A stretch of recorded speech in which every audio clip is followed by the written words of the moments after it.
Students అందరికీ welcome అనండి. ఈరోజు మనకి ఐఏసీ ఇన్స్టిట్యూట్ తరపు నుండి Telangana SI constable free mega grand test అన్నది మనకి జరుగుతుందమ్మా. దానికి సంబంధించి ఇండియన్ హిస్టరీలో మనకి ఏ క్వశ్చన్లు అడిగారు, వాటికి ఎక్స్ప్లెనేషన్ కీ అన్నది కూడా మనం చూద్దాం. ఓకేనండి. ఒకసారి చూడండి అమ్మా. ఇప్పుడు మనకి 58వ క్వశ్చన్ ఇచ్చారు. ఈ క్వశ్చన్లో కింద మీకు సంబంధించిన అంటే ఆ వ్యక్తులకు సంబంధించిన గురువుల గురించి అడుగుతున్నారండి. సో మనకి ఇంగ్లీష్లో చూస్తే match in relation to the teachers అని అడిగారు అక్కడ మనకి. సో అంటే ఒక్కొక్క ఫ్రీడమ్ ఫైటర్స్ గురించి అడుగుతున్నారు. వాళ్ళకి టీచర్స్ అంటే ఎప్పుడు కూడా మనకి ఇక్కడ మన పాలిటిక్స్లో ఇక్కడ కానీ మనం తీసుకుంటే మెంటర్స్ అనే వాళ్ళు కూడా మనం తీసుకుంటాం. కొన్నిసార్లు క్వశ్చన్ ఇలా కూడా అడగచ్చండి. మనకి జనరల్గా మనకి ఇండియన్ హిస్టరీ చదివేటప్పుడు ఎక్కువగా వీళ్ళకి పొలిటికల్ గురూస్ అనే పదాన్ని ఎక్కువగా చదువుతూ ఉంటాం. Political gurus. సో రాజకీయ గురువుల గురించి మీరు చదువుకుంటారు ఇప్పటి వరకు కూడా మనం. కానీ ఇక్కడ వాళ్ళు అడుగుతున్న క్వశ్చన్ దేని మీద అడుగుతున్నారంటే టీచర్స్. అంటే వాళ్ళ యొక్క యవ్వనములో ఈ యొక్క ఫ్రీడమ్ ఫైటర్స్కి, స్వతంత్ర సమరయోధులకి అట్ ద ఏజ్ ఆఫ్ ఎంగేజ్లో ఎవరిని చూసి ఎక్కువగా వీళ్ళు ఇన్ఫ్లుయెన్స్ అయ్యారని చెప్పి వాళ్ళు అడుగుతున్నారమ్మా. సో ఫస్ట్ చూద్దాం. బాలగంగాధర్ తిలక్ గారిని మనం తీసుకుంటాం. బాలగంగాధర్ తిలక్ గారు ఎక్కువగా మాట్లాడే కాన్సెప్ట్ ఏంటి? స్వరాజ్యము. సో ఆయన ఎక్కువగా స్వరాజ్యం అనే కాన్సెప్ట్ ఆయన ఎక్కువగా మాట్లాడతారు. సో ఈయనకి Swaraj is my birth right and I shall have it అని అంటారు. ఈయనకి ఆ అభ్యుదయ భావాలు కలగడానికి ముఖ్య కారణం ఎవరంటే ఆయన చిన్నప్పుడు ఎక్కువగా వాసుదేవ బలవంత పాట్కే గారిని ఎక్కువగా చూసైన ఇన్స్పిరేషన్ పొందారనమాట. ఎందుకంటే స్వరాజ్ అనే భావాన్ని 19వ శతాబ్దంలో ఎక్కువగా భారతీయుల్లోన బ్రిటిష్ వాళ్ళు వ్యతిరేకంగా ఎక్కువగా మనలోన ఆ స్ఫూర్తిని తీసుకొచ్చిన వ్యక్తి వాసుదేవ బలవంత పాట్కే. ఎందుకంటే ఆ మహానుభావుని చూసి మన దేశంలోన తిలక్ గారు ఎక్కువగా స్ఫూర్తి పొందారని ఆయన చెప్పుకుంటూ ఉంటారు. సో ఇక్కడ దీనికి ఆన్సర్ ఏంటి? మనకి వాసుదేవ బలవంత పాట్కే. చూడండి, ఈయన మనం father of Indian armed rebellion అంటాం. ఇండియన్ ఆర్మడ్ రెబిలియన్ అని పిలుస్తాం. ఓకేనండి. మరి ఆయన నుండి స్ఫూర్తి పొందేటువంటి బాలగంగాధర్ తిలక్ గారిని మనం ఏమని పిలుస్తాం? The father of Indian unrest అని పిలుస్తాం. ఫాదర్ ఆఫ్ ఇండియన్ అన్రెస్ట్ అని పిలుస్తాం. ఈ విషయం కూడా ఇక్కడ మనకు తెలియాలి. నెక్స్ట్ ఇక్కడ మనం జవహర్లాల్ నెహ్రూ గారిని చూద్దాం. జవహర్లాల్ నెహ్రూ గారు ఆయన ఎక్కువగా ఎవరి నుండి స్ఫూర్తి పొందారంటే ఆయన మనకి లండన్లో చదువుకొని 1912 భారతదేశానికి వచ్చేటప్పటికి వచ్చిన కొన్నాళ్ళలో భారతదేశంలో మనకి అనీ బీసెంట్ గారు స్టార్ట్ చేసినటువంటి హోమ్ రూల్ మూవ్మెంట్ చూసి ఎక్కువగా ఆయన స్ఫూర్తిని పొందారు. ఓకేనా. అలాగే అనీ బీసెంట్ గారు బాలగంగాధర్ తిలక్ గారితో కలిపి 1916లో ఎక్కువగా భారతదేశంలో హోమ్ రూల్ ఉద్యమాన్ని ఉధృతం చేస్తున్న టైంలో జవహర్లాల్ నెహ్రూ గారు ఆవిడ్ని చూసి ఎక్కువగా ఇన్స్పిరేషన్ పొందాను. సో నా బ్లడ్లో ఎక్కువగా అనీ బీసెంట్ గారి యొక్క స్ఫూర్తి ఎక్కువగా నిండి ఉంది అని మనకి జవహర్లాల్ నెహ్రూ గారు చెప్పుకుంటారు. సో ఈ లెక్కన ఇక్కడ మనకి ఆప్షన్ ఎంత వస్తుంది? అనీ బీసెంట్ గారు అని క్లియర్గా ఉందమ్మా. ఇకపోతే మనకి గోపాలకృష్ణ గోఖలే గారిని తీసుకుంటాం. సో గోపాలకృష్ణ గోఖలే గారు అంటే మనకు తెలుసు. ఎందుకంటే ఐఎన్సీలో మనకి 1905 బెనారస్ సెషన్ తీసుకునేటప్పుడు మనకి ఇక్కడ అదే 2 ఏళ్ళ తర్వాత మనకి ఐఎన్సీ సూరత్లో స్ప్లిట్ అవుతుందమ్మా. అతివాదులు మితవాదులని ఆల్రెడీ మనం చదివి ఉన్నాం. ఈ యొక్క గోపాలకృష్ణ గోఖలే గారు ఎక్కువగా బ్రిటిష్ వాళ్ళని మనం రిక్వెస్ట్ల ద్వారా, పిటిషన్ల ద్వారా, ప్రేయర్స్ ద్వారా వాళ్ళ నుండి స్వాతంత్రం తీసుకొద్దాం, అంటే మనం నాన్ వైలెన్స్ పదం అంటే వాళ్ళు రిక్వెస్ట్ చేసే స్వాతంత్రం వస్తుంది అనే పదాన్ని ఎక్కువగా నమ్మింది గోపాలకృష్ణ గోఖలే గారు. ఈయన ఈ పందాన్ని ఎంచుకోవడానికి ఎక్కువగా ఆయనకి స్ఫూర్తినిచ్చిన టీచర్ ఎవరంటే మహాదేవ్ గోవింద్ రనడే గారు. మహాదేవ్ గోవింద్ రనడే గారు అమ్మ. 4 సుభాష్ చంద్రబోస్ గారు అంటే మన అందరికీ తెలుసమ్మా.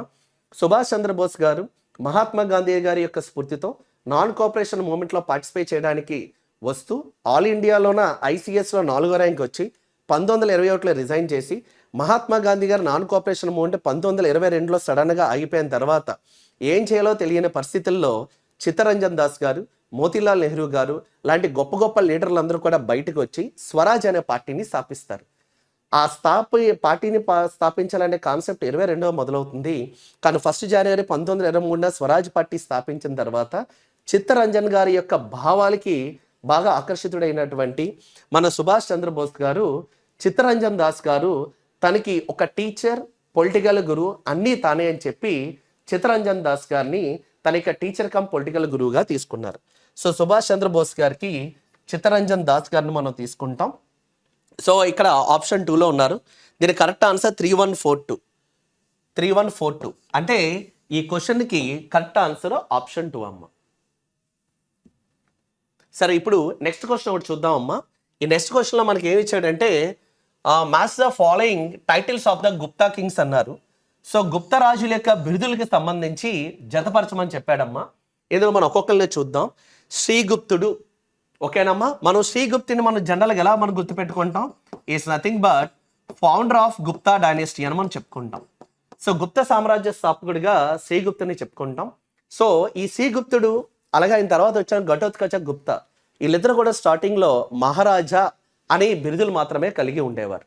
అయితే గుప్తుల కాలంలో అంతకు ముందు ఉన్నటువంటి లెజెండరీ విక్రమాదిత్య, అంటే ద గ్రేట్ ఉజ్జయిని కింగ్, ఆయన ఉన్నంతకాలం సాకలు భారతదేశంలోకి లేదా పాశ్చాత్యులు లేదా మ్లేచ్చుల యొక్క దండయాత్రలు ఈ దేశంలోకి రాకుండా ఆయన కాపాడాడు. కాబట్టి ఆ యొక్క విక్రమాదిత్య అనే టైటిల్, అంటే ఆ బిరుదుని చాలామంది రాజులు పెట్టుకోవడానికి ఇష్టపడేవారు.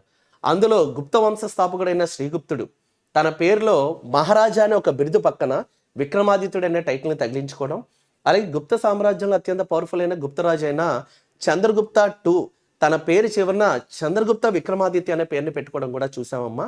సో గుప్త రాజుల్లో సాధారణంగా మనకి శ్రీగుప్తుడికి అలాగే ఘటోత్కచ గుప్తుడికి వాళ్ళ యొక్క బిరుదులు ఏంటమ్మా? మహారాజా అని మాత్రమే ఉంటుంది. కానీ ఆ తర్వాత వచ్చిన చంద్రగుప్త I, ఆ తర్వాత వచ్చిన సముద్రగుప్తుడు, చంద్రగుప్త II, వీళ్ళ పేర్ల చివరన మహారాజాది రాజా, సో మహారాజా కాస్త మహారాజాది రాజా అనే టైటిల్స్ యాడ్ అవుతాయి. ఈ విషయాన్ని చూద్దాం. శ్రీగుప్తుడు మహారాజాది రాజా టైటిల్ అప్పుడే రాదమ్మా. చూడండి, ఇక మహారాజా అనే టైటిల్ ఉంటుంది, దాని పక్కన విక్రమాదిత్య అని కూడా ఉంటుంది. అంటే శ్రీగుప్తుడి యొక్క టైటిల్ మనం ఏం తీసుకుంటాం అమ్మా? బిరుదు మహారాజా విక్రమాదిత్య, అదే అని టైటిల్. ఇకపోతే మొదటి చంద్రగుప్తుడు, ఈ చంద్రగుప్త I గాని మనం తీసుకుంటే ఈయన నుండి మీకు మొదలవుతుంది బిరుదులు మహారాజాది రాజా అనే టైటిల్. సో మహారాజాది రాజా. ఆయనే కాకుండా సముద్రగుప్తుడు కూడా ఆ పేరు ఉంటుంది, మహారాజాది రాజా. అలాగే ఈయనకి కూడా మహారాజాది రాజా కామన్ టైటిల్స్, బిరుదులు. అయితే మనం సముద్రగుప్తుడిని ఏమని పిలుస్తారు? నెపోలియన్ ఆఫ్ ఇండియా అని ఆ బిరుదుని ఏవి స్మిత్ ఇచ్చారని మనం ఇదివరకు చెప్పుకున్నాం అమ్మా. సో సముద్రగుప్తుడికి ఇగో ఇండియన్ నెపోలియన్. సో ఆ టైటిల్ మనకు తెలిస్తే ఆప్షన్ గురించి చూడక్కర్లేదు, ఈజీగా మనకు తెలుస్తుంది. ఇండియన్ నెపోలియన్ అనే టైటిల్ ఈయనకి ఎవరు ఇచ్చారమ్మా? ఏవి స్మిత్ అనే ఒక చరిత్రకారుడు మనకి సముద్రగుప్తుడికి ఇస్తారు. ఓకేనా? సో దాన్ని బట్టి దానికి ఆన్సర్ చూడండి, 2లో ఉంది. ఇకపోతే రెండవ చంద్రగుప్తుడిని చాలా పేర్లతో పిలుస్తారమ్మా. ఈయన్ని భట్టారక అని కూడా పిలుస్తాం, భట్టారక. అలాగే మహారాజాది రాజా, అలాగే దేవరాజా, దేవరాజా అంటాం. కానీ మనకి బాగా పాపులర్ పేరు చంద్రగుప్త విక్రమాదిత్య. ఈ టైటిల్ బాగా ఫేమస్, చంద్రగుప్త విక్రమాదిత్య.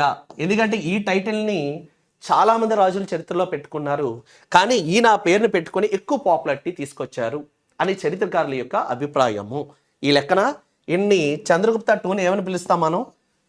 షకారి, భట్టారక, మహారాజాదిరాజా, దేవరాజా, చంద్రగుప్త విక్రమాదిత్య అంటాం. సార్ చూడండి, 4123 4 ఈ రెండు కాదు, 4123 ఇదిగోటమ్మా. 23 అంటే దీనికి కరెక్ట్ ఆన్సర్ ఎంత? ఆప్షన్ 2 ఈ క్వశ్చన్కి కరెక్ట్ ఆన్సర్ అమ్మా. ఒకసారి చూద్దాం అమ్మా. కింద ఐడెంటిఫై ద ఇన్కరెక్ట్ సెంటెన్సెస్ అని ఇచ్చాడమ్మా. సో ఇన్కరెక్ట్ అంటే ఏవైతే రాంగ్ ఉన్నాయో వాటిని చూడమని చెప్తున్నారు. సరికాని వాక్యాలని మనం గుర్తించాలి. సరి కానిది ఏంటి అని అడుగుతున్నాడు. ఒకసారి చూద్దాం అమ్మా. ఫస్ట్ చూద్దాం. జహాంగీర్ కాలంలో మొఘల సామ్రాజ్యంలో, అంటే అక్బర్ చనిపోయిన తర్వాత 1606 నుండి 1627 మధ్యకాలంలో, ఈ యొక్క జహాంగీర్ కాలంలో మొఘల సామ్రాజ్యంలో సందర్శించిన డచ్ ఫ్యాక్టరీ. సో డచ్ వాళ్ళని ఇప్పుడు మనం ఏమని పిలుస్తామా? దీన్ని నెదర్లాండ్స్ అంటాం. అలాగే ఆ దేశాన్ని మనం హొలాండ్ అని కూడా ఒకప్పుడు పిలిచేవాళ్ళమి. సో డచ్ వారన్నా, నెదర్లాండ్ వారన్నా, హొలాండ్ అన్నా ఒకటే. వాళ్ళ యజమాని పేరు ఫ్రాన్సిస్ క్లోప్ సెచ్ అని ఇచ్చారమ్మా. ఇది కరెక్ట్ ఆన్సర్. ఓకేనా? ఆ డచ్ ఫ్యాక్టరీ యజమాని మీకు మొఘల సామ్రాజ్యంలో జహాంగీర్ కాలంలో మనని సందర్శించడం అన్నది జరిగింది. సో ఇది కరెక్ట్ స్టేట్మెంట్. వాడు ఇక్కడ క్వశ్చన్ ఏమడిగాడు? రాంగ్ అయిందని మనం ఆన్సర్గా చెప్పాలి. 1700లో స్థాపించిన Calcutta presidency. So Calcutta presidency 1699లో పూర్తవుతుంది. దాన్ని ప్రారంభించడం 1700లో మీకు జరుగుతుంది. దాని యొక్క మొదటి అధ్యక్షుడు ఎవరు? Sir Charles Eyre. ఇది కూడా కరెక్ట్ ఆన్సరే. ఇది కూడా కరెక్టేనమ్మా. 2, భారత్లో తమ వర్తక వాణిజ్యము ట్రేడ్ అండ్ కామర్స్ లో వాణిజ్యంలో మిషనరీ సేవలకే, అంటే క్రైస్తవ మతాన్ని ఎక్కువగా వ్యాప్తి చెందడం కూడా ఒక ముఖ్య భాగంగా భావించినటువంటి, ఎక్కువ ప్రాధాన్యత ఇచ్చినటువంటి ఐరోపా వాసులు ఎవరు?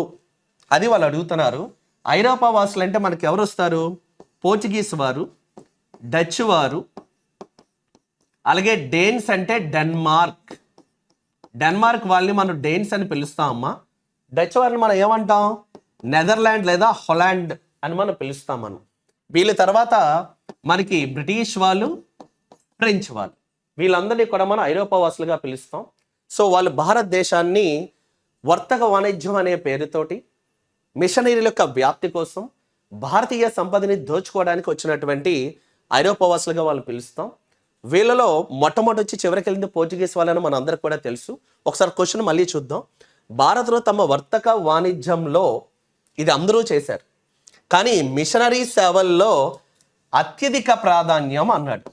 సో మిషనరీ సేవల్లో అత్యధిక ప్రాధాన్యం అంటే పోర్చుగీస్ వాళ్ళు, డచ్ వాళ్ళు, బ్రిటిష్, ఫ్రెంచ్ వాళ్ళు ఎక్కువగా మనకి బ్రిటిష్ వాళ్ళు, పోర్చుగీస్ వీళ్ళందరూ కూడా వ్యాపారం మీద ఎక్కువ కాన్సన్ట్రేట్ చేశారు. ముందు అందరూ ఒకే లక్ష్యంతో వచ్చిన మొదటి నుండి చివరి వరకు ఎక్కువ ప్రాధాన్యత, అత్యధిక ప్రాధాన్యత మిషనరీ సేవలకి ఇచ్చిన వాళ్ళు ఎవరంటే ఖచ్చితంగా డేన్స్ అనే వాళ్ళు వస్తారు. అంటే డెన్మార్క్ వాళ్ళు ముందు వరుసలో ఉంటారు.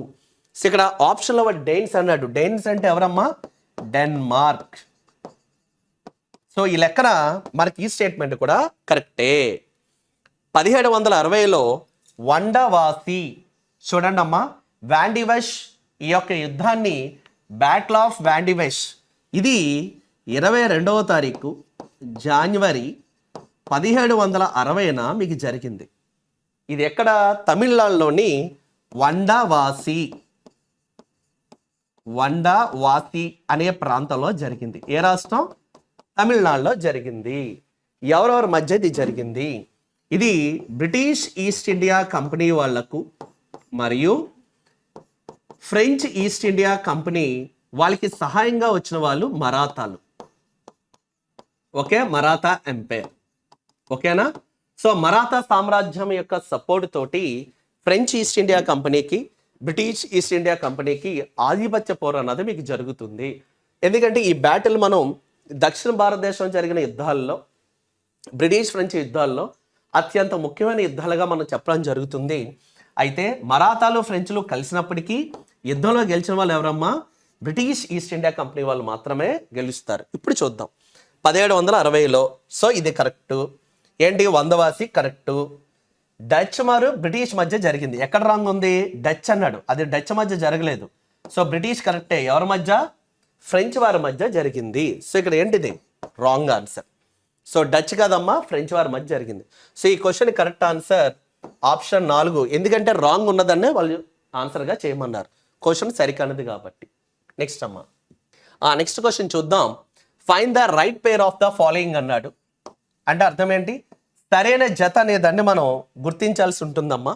చూద్దాం. Subhash Chandra Bose Hindustan republic association, Gandhi Leo Tolstoy, Bhagat Singh Abhinav Bharat, Vasudeva బలవంత పాట్కే యుగాంతర్. అంటే ఇక్కడ కొన్ని మ్యాగజైన్లకు వస్తాం, కొన్ని పుస్తకాల గురించి. హిందుస్థాన్ రిపబ్లిక్ అసోసియేషన్ హెచ్ఆర్ఏ అనేదాన్ని 1924లో సచేంద్రనాథ్ సన్యాల్, రామ్ ప్రసాద్ బిస్మిల్ లాంటి హేమాహేమిల్, అస్ఫాకుల్లా ఖాన్ లాంటి హేమాహేలు 1924లో హిందుస్థాన్ రిపబ్లిక్ అసోసియేషన్ అనే ఒక రెవల్యూషనరీ గ్రూప్ని వాళ్ళు స్టార్ట్ చేస్తారు. అయితే 4 ఏళ్ల తర్వాత 1928లో భగత్ సింగ్ గారి యొక్క రికమెండేషన్ మేరకు మన చంద్రశేఖర్ ఆజాద్ గారు దీని పేరుని హిందుస్థాన్ సోషలిస్ట్ రిపబ్లికన్ అసోసియేషన్గా మారుస్తారు. ఎక్కడ? ఫిరోజ్ షా కోట్ల మైదానం, ఢిల్లీ అనేది వరకు మనం చెప్పుకున్నాం. కానీ ఇక్కడ ఇది సుభాష్ చంద్రబోస్ అన్నారు. అసలు ఏమైనా సంబంధం ఉందా? సో ఇక్కడ భగత్ సింగ్ అని ఉంటే మనకు బాగుండేది. ఆజాద్ గారి పేరున్నా మనకు బాగుండేది. అంటే ఈ అసోసియేషన్కి సంబంధించిందంతా ఇక్కడ ఇచ్చాను, కానీ ఇక్కడ వాళ్ళు ఏమన్నారు సుభాష్ చంద్రబోస్. కానీ సుభాష్ చంద్రబోస్ గారు దేన్ని స్థాపించారమ్మా? All India forward block. ఈ మహానుభావుడు స్థాపించిన ఆల్ ఇండియా ఫార్వర్డ్ బ్లాక్, అలాగే provisional government of free India, దానే ఆజాద్ హిందూ గవర్నమెంట్ అని కూడా పిలుస్తాం. వీటిని ఎవరు స్థాపించారు? మహానుభావుడు మన సుభాష్ చంద్రబోస్ గారు. ఈ రెండింటికి సంబంధం లేదు కాబట్టి ఇది రాంగ్. వాడు సరైన జత అంటే దీనికి రైట్ అనే ఆన్సర్ ఉంటేనే ఇక్కడ మనకి కరెక్ట్ ఆన్సర్ అవుతుంది ఈ క్వశ్చన్కి. సో గాంధీ గారు, లియో టాల్స్టాయ్, మహాత్మా గాంధీ గారు చాలా రచనలు చూసి ఇన్స్పిరేషన్ అనేది పొందారమ్మా. ఎగ్జాంపుల్ మనం తీసుకుందాం. లియో టాల్స్టాయ్ గారు రాసినటువంటి పుస్తకం the Kingdom of God is with in you అనే ఒక గొప్ప పుస్తకాన్ని రాస్తారు. ఇది రష్యాకి చెందినటువంటి గొప్ప ఆథర్ అమ్మ. ఈ లియో టాల్స్టాయ్ గారు రాసిన the Kingdom of God is with in you అనే ఒక పుస్తకాన్ని చూసి గాంధీ గారు స్ఫూర్తిని పొందుతారు. ఎందుకంటే ఈ పుస్తకంలో లియో టాల్స్టాయ్ గారు ఎక్కువగా నాన్ వైలెన్స్, అహింస, అలాగే bread labour. So bread labour అంటే ఇక్కడ అర్థం ఏంటంటే కార్మికుల యొక్క జీవనోపాధి, వాళ్ళ యొక్క పని గంటల్ని తగ్గిస్తూ జీవన పరిమాణాలు పెంచాలి అనే విషయాల్ని the Kingdom of God is with in you అనే పుస్తకంలో లియో టాల్స్టాయ్ గారు దాన్ని మెన్షన్ చేస్తారు. సో ఈ పుస్తకాన్ని ఎక్కువగా మహాత్మా గాంధీ గారు స్ఫూర్తిచ్చింది. అదేవిధంగా జాన్ రస్కిన్ రాసినటువంటి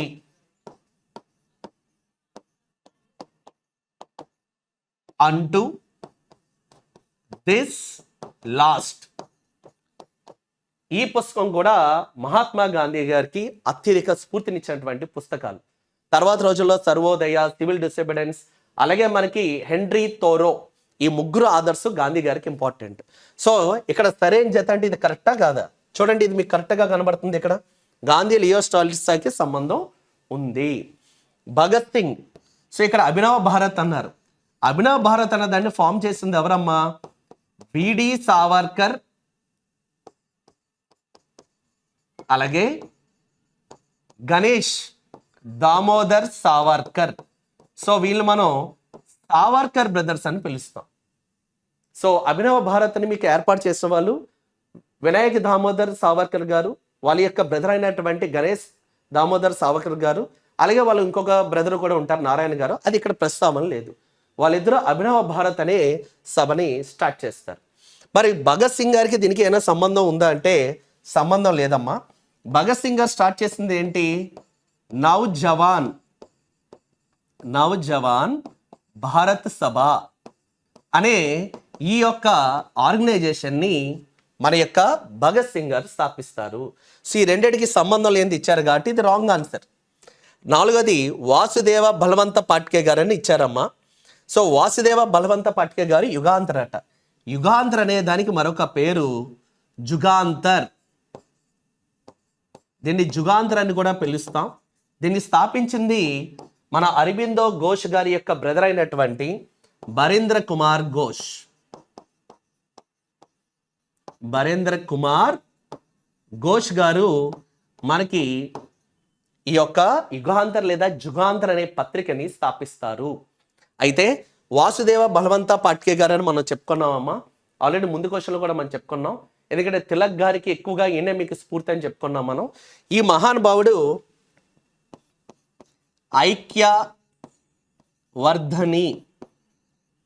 ఐక్యవర్ధిని సభ అనే ఒక ఆర్గనైజేషన్ని స్థాపిస్తారు. ఎవరమ్మా? వాసుదేవ బలవంత పాట్కే గారు. సో ఇది కూడా రాంగ్ ఆన్సర్. సో ఈ క్వశ్చన్కి మనకి కరెక్ట్ ఆన్సర్ చూడండి, ఆప్షన్ 2 ఈ క్వశ్చన్కి correct answer. So correct answer ఎంత? ఆప్షన్ 2లో ఉందమ్మా. నెక్స్ట్ క్వశ్చన్ చూడండి అమ్మా. Identify which of the following is incorrect అన్నాడు.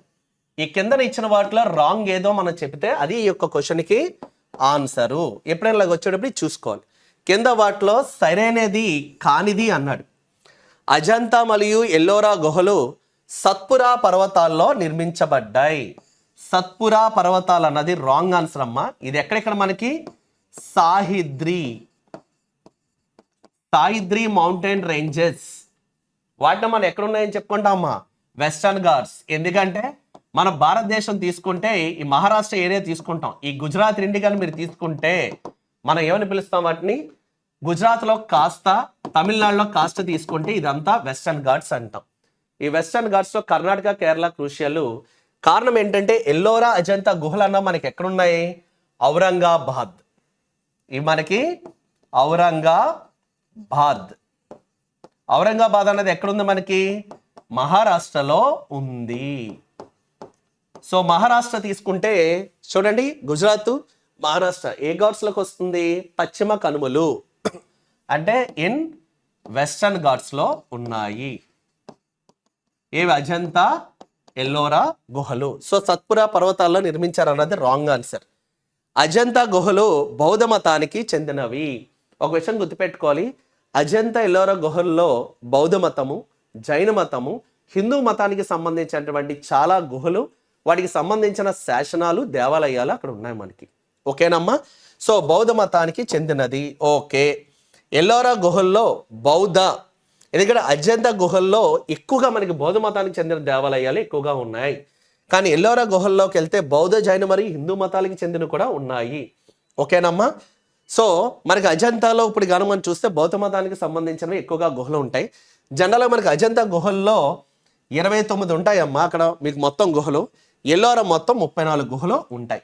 సో వాడు ఏమన్నాడు? ఎల్లోరా గుహల్లో బౌద్ధ, జైన, హిందూ మతాలకి చెందినవై. ఇది కూడా కరెక్టే.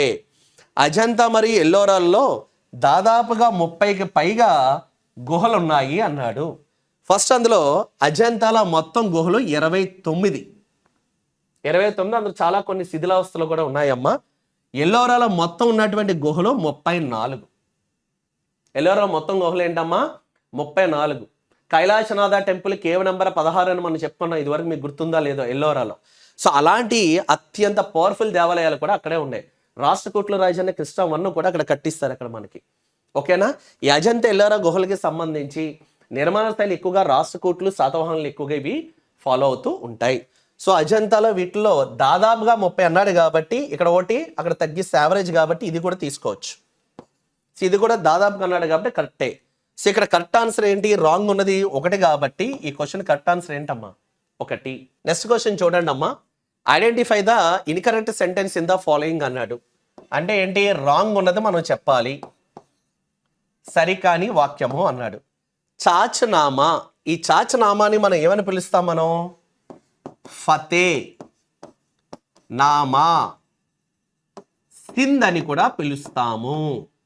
ఓకేనా? ఈ పుస్తకం 2 భాషల్లో ఉంటుంది. ఒకటి అరబిక్. అరబిక్ భాషలో ఇది రాసింది ఆలీ కూఫీ అనే రచయిత మీకు అరబిక్ భాషలో రాస్తాడు. తర్వాత ఈ పుస్తకం యొక్క గొప్పతనాన్ని చూసి ఇది పెర్షియన్ భాషలోకి అనువదించడం అన్నది జరుగుతుంది. అనువదించేది ఎవరంటే మొహమ్మద్ ఆలీ అబూ బాకర్. సో చాలామంది మన పుస్తకాల్లో మనం చదివేటప్పుడు అబూ బాకర్ అని చదువుతాం, కొంతమంది మొహమ్మద్ అలీ అని కూడా ఇస్తారు. ఓకేనమ్మా? సో ఈయన ఈ పుస్తకాన్ని రాయలేదు, దాన్ని ఏం చేశాడు? ఆయన మీకు ట్రాన్స్లేట్ చేశాడు. ట్రాన్స్లేట్ అంటే ఏంటి? అనువాదం అన్నది చేశాడు. కానీ ఒరిజినల్గా ఈ పుస్తకాన్ని ఈ పుస్తకాన్ని రాసిన వ్యక్తి ఎవరంటే ఆలీ కూఫీ. ఇప్పుడు ఇక్కడ ఒకసారి చూద్దాం. చాచనామా అనే గ్రంథం లేదా ఫతేనామా అనే గ్రంథాన్ని మొహమ్మద్ అలీ అంటే ఎవరు? మొహమ్మద్ అలీ అబూ బాకర్ రచించాడు. ఈయన రచించలేదమ్మా, ఈయన ఏం చేశాడు? అనువదించాడు అని ఇక్కడ ఉండుంటే కరెక్ట్ అయ్యేదన్నమాట. సో ఇది రాంగ్ ఆన్సర్. రెండోది దివాన్ ఐ ఆర్జ్. సో దివాన్ ఐ ఆర్జ్ అంటే మనకు తెలుసమ్మా, ఇది మిలిటరీ డిపార్ట్మెంట్. గియాసుద్దీన్ బాల్బన్ గారి యొక్క టైంలో ఇది ఏర్పాటు చేయడం జరిగింది. అత్యంత అడ్వాన్స్డ్ సైనిక వ్యవస్థగా దీన్ని పిలుస్తాం. దివాన్ ఐ ఆర్జ్ అనే సైనిక శాఖను గియాసుద్దీన్ బాల్బన్ ఏర్పాటు చేశాడు. ఇది కూడా కరెక్ట్ ఆన్సరే. రామ్ రహీం ఒక్కరే అన్నది కబీర్. సో మనకి భక్తి మూమెంట్ టైంలో భక్త కబీర్ దాస్ గారు రాముడు రహీము ఒకటేనా అని అన్నారమ్మా. ఇది మన అందరికీ తెలిసిందే. సో ఇది రైట్ ఆన్సర్. సిక్కులకు అత్యంత గౌరవప్రదమైన సిక్కులకు సూఫీ మత సన్యాసి బాబా ఫరీద్. ఇది కరెక్ట్ అమ్మా. యాక్చువల్లీ సూఫీ సెయింట్ అయినటువంటి బాబా ఫరీద్ గారి యొక్క ప్రస్తావన సిక్కుల మత గ్రంథమైనటువంటి గురు గ్రంథ్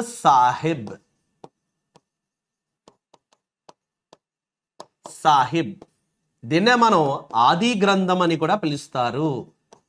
ఆది గ్రంథ్ అర్జున్ దేవ్ గారు రాసినటువంటి గురు గ్రంథ్ సాహిబ్ కానీ 5వ సిక్కు గురు, లేదా ఆది గ్రంథ్లో మొదటి సిక్కు గురువైన నానక్ గారు కానీ ఈ యొక్క సూఫీ సెయింట్ అయినటువంటి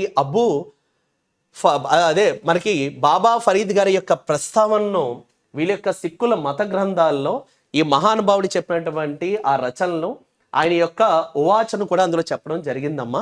ఇది కరెక్ట్. ఇది సో దీని కరెక్ట్ ఆన్సర్ ఏంటి? రాంగ్ అడిగాడు కాబట్టి 1 దీని కరెక్ట్ ఆన్సర్. నెక్స్ట్ చూద్దాం, ఒకసారి చూడండి. Match the following. Buddhist assembly అన్నాడు, టుక్ ప్లేస్ అన్నాడు. బౌద్ధ సమావేశాలు జరిగిన ప్రదేశాలు ఒకసారి చూద్దాం అమ్మా. మొట్టమొదట బౌద్ధ సమావేశం జరగడానికి కారణం ఏంటి అంటే, మన గౌతమ బుద్ధుడు 563లో జన్మించి 483లో కాలం చేస్తారు. కుషీనగర నాటి మల్ల మహాజనపదం. సో మల్ల సామ్రాజ్యం అంటే ఈరోజు అయితే మన కుషీనగర్ అంటే ఉత్తరప్రదేశ్లో ఉంది. అప్పుడు మహాజనపదాలు 16 ఉండేవి కాబట్టి ఆయన చనిపోయిన సంవత్సరం నాటి మగధ సామ్రాజ్యంలో రూల్ చేసేది ఎవరంటే హరియంక వంశానికి చెందిన అజాతశత్రు.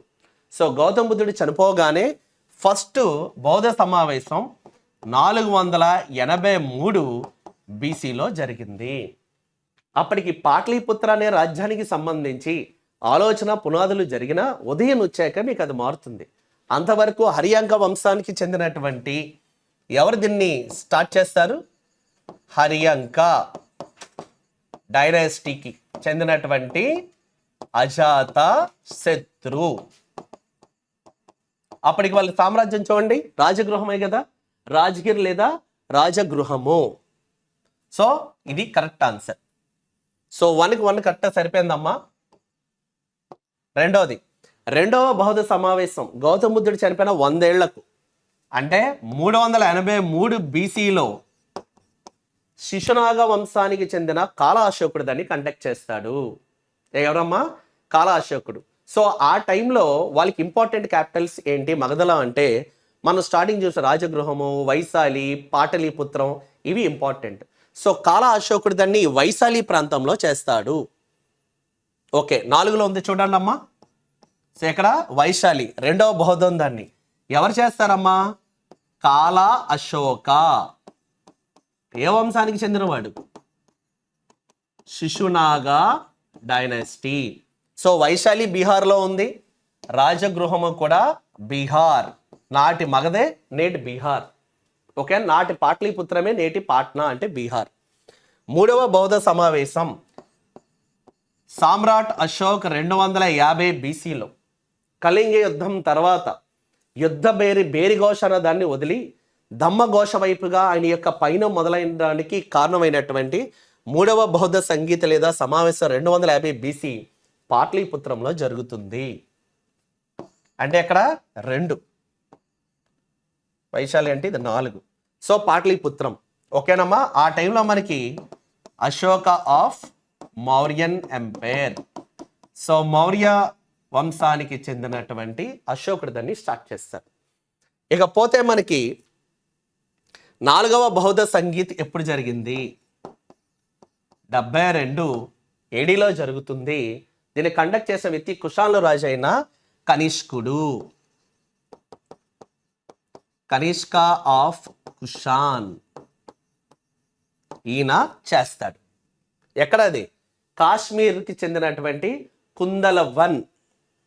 కుందలవనము. ఎక్కడ? కాశ్మీర్. ఇది మీకు మేజర్గా చేసింది ఎవరమ్మా? కనిష్కుడు. కుందలవన్ అంటే ఇక్కడ 3. సో దీనికి ఆన్సర్ చూడండి 1423. ఈ 2 కాదు, 1423. సో దీనికి కరెక్ట్ ఆన్సర్ చూడండి 1423. అంటే దీనికి కరెక్ట్ ఆప్షన్ 2. ఆప్షన్ 2లో ఉంది 1423 అమ్మ. నెక్స్ట్ ఒకసారి చూడండి, మౌర్యుల చరిత్రకు సంబంధించి క్రింద వాళ్ళలో సరైన వాక్యాలు ఏంటని అడుగుతున్నాడు. ఒకసారి చూద్దాం అమ్మా. మౌర్యుల చరిత్రకు సంబంధించి చంద్రగుప్త మౌర్యుడి రాజ్యస్థాపన గురించి విశాఖ దత్తుడు, అవును, ఈయన దేవీ చంద్రగుప్తము ముద్ర రాక్షసు అనే పుస్తకాలు రాస్తారు. ఈయన రాసిన ముద్ర రాక్షసు అనే గ్రంథం పేర్కొంటుంది. కరెక్టేనమ్మా, ఇది కరెక్టే. చంద్రగుప్త మౌర్యునికి మహిళా అంగరక్షకులు ఉన్నట్లు వీళ్ళని మౌర్యన్ వీరంగన అని పిలుస్తారు. వీళ్ళని మౌర్యన్ వీరంగన అని పిలుస్తాం. ఓకేనా? ఉన్నట్లు స్ట్రాబో తను రాసిన జియోగ్రఫీ అనే గ్రంథంలో పేర్కొన్నాడు. కరెక్టే, స్ట్రాబో అన్నది దీన్ని పేర్కొన్నాడు. అశోకుని బ్రహ్మలిపి శాసనములను మొదటగా అశోకుని బ్రహ్మలిపి ఈ శాసనాల్ని మొట్టమొదటిగా చదివి అనువదించిన వ్యక్తి జేమ్స్ ప్రిన్సెప్. కరెక్టేనమ్మా. 1837లో వీటిని డికోడ్ అంటే ఏంటి, వాటిని మనకు అక్కడ ఆయన చదివాడు, అర్థమైందా? అలాగే డికోడ్ చేసే కూడా జరిగింది. కానీ వీటి యొక్క ప్రచురణ ఎప్పుడు పబ్లిష్ అయింది అంటే 38లో పబ్లిష్ అయింది. సో జేమ్స్ ప్రిన్సెప్ మొట్టమొదటిసారి అశోకుని యొక్క శాసనాల గురించి చెప్పిన సంవత్సరం అంటే 1837.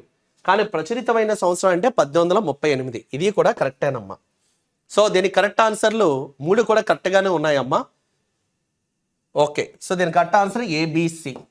సో ఆన్సర్ 4 దీనికి కరెక్ట్ ఆన్సర్ అమ్మా. నెక్స్ట్ ఒకసారి చూడండి, క్రింద వాటిలో సరైన వాటిని గుర్తించమన్నాడు. రైట్ అయిందా మన ఆన్సర్? ఒకసారి చూద్దాం. బ్రిటిష్ వారి కంటే ముందే ఫ్రెంచ్ వారు భారతదేశంలో ప్రవేశించి సూరత్లో మొదటి వర్తక స్థావరాన్ని ఏర్పాటు చేశారు అన్నారమ్మా. ఫస్ట్ చూద్దాం. మనం బ్రిటిష్ ఈస్ట్ ఇండియా కంపెనీ 1608లో మొట్టమొదటిసారి సూరత్కి వస్తారు. వచ్చి జహంగీర్ గారి యొక్క పర్మిషన్ తోటి సూరత్లో మొట్టమొదటి శాశ్వత వర్తక స్థావరాన్ని స్థాపించాలి అనుకుంటారు. కానీ అప్పటికి బ్రిటిష్ వాళ్ళు అప్పటికే పోర్చుగీస్ వాళ్ళు పాతికిపోయి ఉండడము, సో వీళ్ళిద్దరి మధ్య ఉన్న సయోధ్య వల్ల వాళ్ళు అనుకున్నది జరగలేదు. అప్పుడు 1611లో వాళ్ళకి ఒక స్థావరం ఉండాలి కాబట్టి తాత్కాలిక వర్తక స్థావరము, ఫస్ట్ టెంపరరీ ఫ్యాక్టరీని వాళ్ళు మాసులీపట్నము, మనం ఇప్పుడు ఇదివరకు చెప్పుకునే మచిలీపట్నము ఆంధ్రప్రదేశ్లో స్థాపిస్తారు. సో బ్రిటిష్ వారు మొట్టమొదట తాత్కాలిక వర్తక స్థావరం అంటే మాసులీపట్నం. అయితే అది స్థాపించిన 2 ఏళ్లకు ఈలోపు బ్రిటిష్ ఈస్ట్ ఇండియా కంపెనీకి జహంగీర్ మొఘల సామ్రాజ్యానికి జరిగిన సయోధ్య వల్ల వాళ్ళ కోరిక నెరవేరి 1613 ఏడీలో ఇదే సూరత్లో వారు అనుకున్నట్టు ఫస్ట్ పర్మనెంట్ ఫ్యాక్టరీని ఎస్టాబ్లిష్ చేస్తారు. మొట్టమొదటి ఫ్యాక్టరీ. అయితే ఈసారి శాశ్వతం. ఇది ఫస్ట్ ఒక చిన్న కోట్ లాగా, ఒక చిన్న బిల్డింగ్ లాగా స్టార్ట్ అవుద్ది. బట్ వాళ్ళ నుండి ఫుల్ పర్మిషన్ వచ్చాక అది ఫుల్ ఫ్లెడ్జ్డ్ ఫ్యాక్టరీగా మారింది 1613. మీరు నెట్లో వీటిలో వేరే సోర్స్ చూసి కొంత కన్ఫ్యూజ్ అవుతారు, అందుకే క్లారిటీగా చెప్పిస్తాను. రెండోది ఏంటంటే ఫ్రెంచ్ వాళ్ళు భారతదేశంలో 1667 అన్నది మనం తీసుకుంటాం. 1667లో ఫ్రెంచ్ వాళ్ళు భారతదేశంలో ఫస్ట్ ఫ్రెంచ్ ఈస్ట్ ఇండియా కంపెనీకి చెందిన ఒక ఫ్యాక్టరీని సూరత్లో స్థాపిస్తారు. ఎక్కడ? సూరత్. ఎప్పుడు? 1667లో. సో వాళ్ళ యొక్క ఫ్యాక్టరీని ఇక్కడ మనకి సూరత్లో ఎప్పుడు పెట్టారు? 1667. ఆ తర్వాత సౌత్లో కూడా వీళ్ళకి ఏర్పడతాయమ్మా. కానీ వాళ్ళు ఏమన్నారు, బ్రిటిష్ వారి కంటే ముందే ఫ్రెంచ్ వారు భారతదేశంలో ప్రవేశించి సూరత్లో తమ మొదటి వర్తక స్థావరాన్ని ఏర్పాటు చేశామన్నారు. సో ఫస్ట్ ఎవరు వచ్చారు సూరత్లో చూడండి. సో 1608 కానీ 13 కానీ చూస్తే ఇక్కడ 67. ఈ లెక్కన ఎవరు ముందు వచ్చారు? బ్రిటిష్ వారు ముందు వచ్చారు. కానీ ఫ్రెంచ్ వాళ్ళు అన్నారు ఇది రాంగ్ ఆన్సర్. 2, భారత్లో పోర్చుగీస్ వారి యొక్క మొదటి స్థావరం కొచ్చిన్ అన్నారు. ఇది కొచ్చిన్ 2వ స్థావరం అమ్మ. సెకండ్ది, ఫస్ట్ది కాలికట్. ఈ కొచ్చిన్ని 1501లో వాళ్ళు స్థాపించుకుంటారు. కానీ మొదటిది ఏంటి?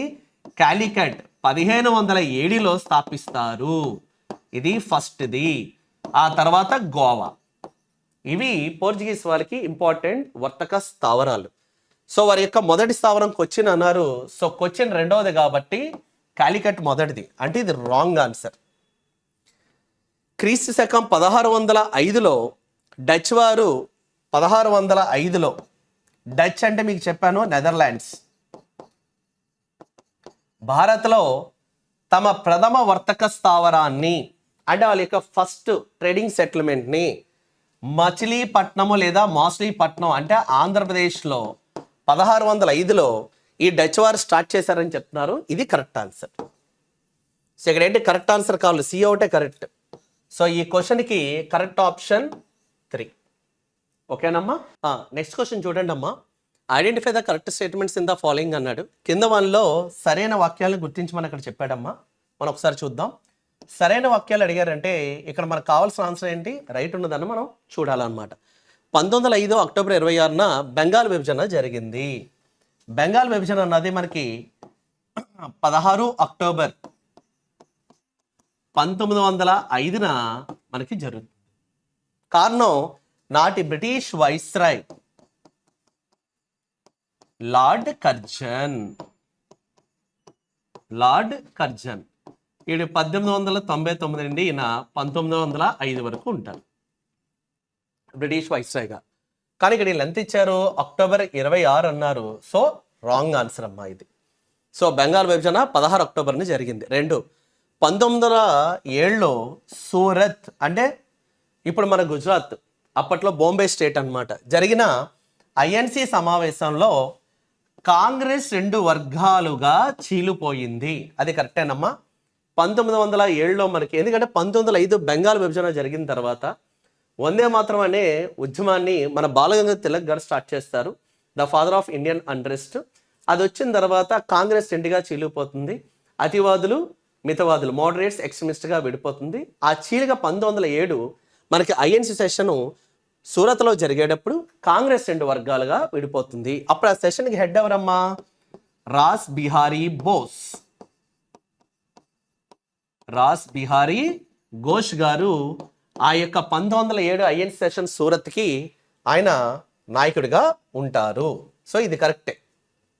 నెక్స్ట్ ఇది 1906లో ఢాకాలో అంటే నేటి బంగ్లాదేశ్లో ముస్లిం లీగ్ పార్టీ. సో ముస్లిం లీగ్ పార్టీ 1906లో ఢాకాలో స్థాపించబడింది. సో దీన్ని మనకి ఇక్కడ ఎవరు స్థాపించారమ్మా, ఇది నవాబ్, అక్కడ ఉన్నటువంటి నాటి నవాబు ఖ్వాజా సలీముల్లా ఖాన్, అలాగే ఆగా ఖాన్ గారి యొక్క సపోర్ట్తో, దాని యొక్క ఫస్ట్ ప్రెసిడెంట్గా ఆగా ఖాన్ గారు దానితో స్థాపించిన వ్యక్తి ఎవరు అంటే ఖ్వాజా సలీముల్లా ఖాన్ అమ్మ. ఓకేనా. సో ఈ యొక్క ఆప్షన్ సి కూడా 1906 ఢాకా ముస్లిం లీగ్ కరెక్టే. 1911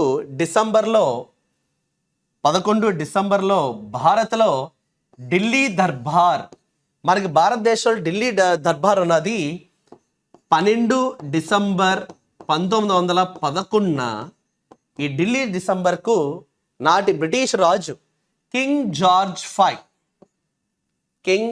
V 11 నుండి 1911 నుండి 36 వరకు ఉంటాడు ఆయన. సో ఆయన రాజు అయిన తర్వాత తన సతీమణితో భారతదేశానికి వస్తారు. ఆ టైంలో నన్ను వెల్కమ్ చేస్తూ మన మహారాష్ట్రలో గేట్వే ఆఫ్ ఇండియా అని ఉంటుంది చూసారా, అది అందుకే కడతాం మనం. హాజరైన బ్రిటిష్ రాజు జార్జ్ V బెంగాల్ విభజనను రద్దు చేశాడు. ఈయన 1911 డిసెంబర్ 12వ తారీఖున ఢిల్లీ దర్బార్కు హాజరైనటువంటి స్వతంత్ర సమరయోధులు ప్రజల సమక్షంలో మన యొక్క నాయకుల యొక్క అభ్యర్థన మేరకు ఆయన బెంగాల్ విభజన 1905 అక్టోబర్ 16న జరిగినటువంటి విభజనని ఆయన మీకు రద్దు చేస్తూ ఒక ఉత్తర్వులు అన్నవి మీకు జారీ చేస్తారు. అంతేకాకుండా అప్పటి వరకు మన రాజధాని కలకత్తాలో ఉండేది, అది శాశ్వతంగా ఇంకెక్కడ మారబోతుందమ్మా, ఢిల్లీకి మారుతుంది. 16కి శాశ్వతంగా తరలిపోతాం. అలాగే ఢిల్లీ దర్బార్లో వచ్చిన రెండో అనౌన్స్మెంట్ అంటే రాజధాని యొక్క మార్పు. సో ఇక్కడ ఏమన్నారు, ఇక్కడ 1911 డిసెంబర్లో భారత్లో ఢిల్లీ దర్బార్కు హాజరైన బ్రిటిష్ రాజు కింగ్ జార్జ్ V బెంగాల్ విభజన రద్దు చేశాడు. కరెక్టే. ఇప్పుడు ఇక్కడ ఆన్సర్ ఏం కావాలి? సరైనవే ఉండాలి, అంటే బీసీడి. So BCD. సో దీని కరెక్ట్ ఆన్సరు ఆప్షన్ 2 అమ్మ. So option 2 BCD correct answer. Next ఒకసారి నెక్స్ట్ క్వశ్చన్ చూద్దాం. Which British viceroy first enacted the factory act in British India? British ఇండియాలో మొట్టమొదటిసారిగా ఫ్యాక్టరీ చట్టాన్ని, దాన్ని the Indian factories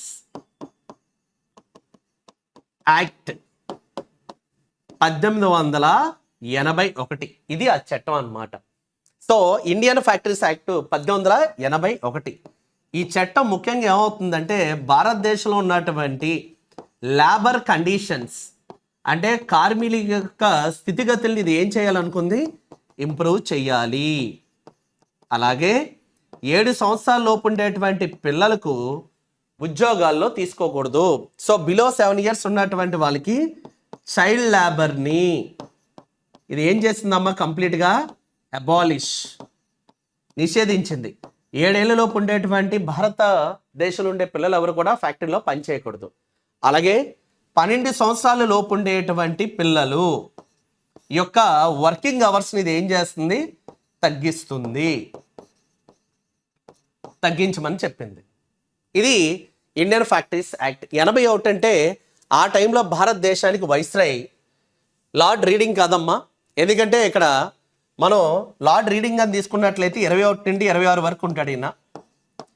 Lilith go 36 నుండి 43 వరకు ఉంటాడు ఈయన. లార్డ్ మింటో 1905 నుండి 1910 వరకు ఉంటాడు. సో ఆన్సర్ లార్డ్ రిప్పిన్ 1880 నుండి 1884 వరకు ఉంటాడు. సో దీనికి ఆన్సర్ లార్డ్ రిప్పన్. ఈయన టైంలోనే భారతదేశంలో మొట్టమొదటి ప్రతి 10 ఏళ్లకు తీసుకునే సెన్సస్ ఆయన టైంలోనే. ఈయన father of local self government, అంటే స్థానిక స్వపరిపాలన సంస్థలకు పితామహుడు అని కూడా పిలుస్తాం. సో దీనికి ఆన్సర్ 2 అమ్మ. ఈ క్వశ్చన్కి ఆప్షన్ 2 అన్నది అక్కడ కరెక్ట్ ఆన్సర్, ఎందుకంటే 81 కాబట్టి. నెక్స్ట్ క్వశ్చన్ చూడండి అమ్మా. ఇప్పుడు నెక్స్ట్ క్వశ్చన్ ఏంటి? Which of the following is the correct pair అన్నారు. కింద వాటిలో సరైన జత ఏది? సో రైట్ అయింది. ఇక్కడ మనకి ఏమవుతుంది? ఆన్సర్గా తీసుకుంటాం. చూడండి, రాస్త్ గోఫ్తర్. ఈ రాస్త్ గోఫ్తర్ అంటే చూద్దాం. ఇది ఆంగ్లో గుజరాతీ, ఆంగ్ల మరియు గుజరాతీ భాషకు సంబంధించినటువంటి ఒక న్యూస్ పేపర్. దీన్ని 1884లో బొంబాయి నుంచి దాదాబాయి నౌరోజీ గారు దీన్ని స్థాపించడం జరుగుతుంది. ఎవరమ్మా? దాదాబాయి నౌరోజీ గారు. సో ఇది కరెక్టే కదా. రాస్త్ గోఫ్తర్ అన్నది ఆంగ్లో గుజరాతీ భాషకు సంబంధించిన న్యూస్ పేపర్. 1854లో దాదాబాయి నౌరోజీ గారు ఈ సంపాదకీయం బొంబాయి నుండి జరిగేది. So correct. భారతదేశ కురు వృద్ధురాలు అని బీసెంట్ అన్నాం. ఇక్కడ ఒక విషయం గుర్తుపెట్టుకోండి, grand old women of India. ఇక్కడ మీకు చాలా డిఫరెన్స్ వస్తుంది. Grand old women of Indian nationalism అని ఉంటుంది. సో ఇండియన్ నేషనలిజం అంటే ఖచ్చితంగా ఏ రావాలి? ఇండియా అని మనకి ఇస్తే అనీ బీసెంట్ గారిని తీసుకుంటాం.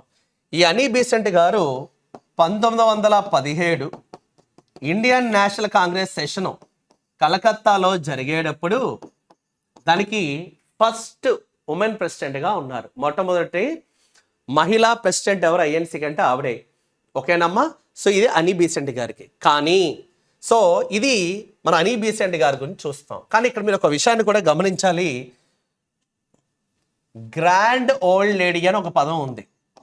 Grand old lady of Indian freedom struggle కానీ, ఇండియన్ ఇండిపెండెన్స్ మూమెంట్ కానీ, భారత స్వతంత్ర సంగ్రామానికి సంబంధించి గ్రాండ్ ఓల్డ్ లేడీ అని ఎవరిని పిలుస్తామంటే అరుణా అసఫ్ అలీ. మనం అందరం ఇదివరకు చెప్పుకున్నామమ్మా, క్విట్ ఇండియా మూమెంట్లో ఈవిని heroine of quit India movement 1942 అంటాం. ఎందుకంటే క్విట్ ఇండియా మూమెంట్ 8 ఆగస్ట్ 1942 జరిగాక పెద్ద లీడర్స్ అందరినీ జైల్లో పెట్టేస్తారు, గాంధీ గారి అందరినీ. అప్పుడు 9వ తారీఖు 1942 గోవాలియా ట్యాంక్ మైదాన్, ఇప్పుడు దాన్ని క్రాంతి మైదాన్ అని కూడా పిలుస్తారని చెప్పుకున్నాం. అక్కడి నుండి భారతీయ త్రివర్ణ జెండాన్ని ఎగరేసినటువంటి లేడీ అరుణా అసఫ్ అలీ గారు.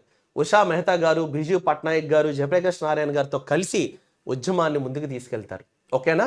ఈ క్వశ్చన్లో అనీ బీసెంట్ ఇచ్చారు. ఒక్కోసారి గ్రాండ్ ఇండియన్ నేషనలిజం అంటే గ్రాండ్ ఓల్డ్ లేడీ అంటే అనీ బీసెంట్, కానీ ఇండియన్ ఫ్రీడమ్ స్ట్రగుల్ లేదా ఇండియన్ ఇండిపెండెన్స్ మూవ్మెంట్ అనగానే మనకి అక్కడ అరుణా అసఫ్ అలీ. సో ఇక్కడ అనీ బీసెంట్ గారు కరెక్టే కదమ్మా? కరెక్టే. ఎందుకంటే జాతీయ తత్వాన్ని, భారతీయ తత్వాన్ని ఇవిడ ప్రతిబోధిస్తారు. ఓకే, స్వతంత్ర సంగ్రామాన్ని ఆవిడ ముందుకు తీసుకెళ్తారు. ఈ క్వశ్చన్ కన్ఫ్యూజ్ అవ్వకూడదు.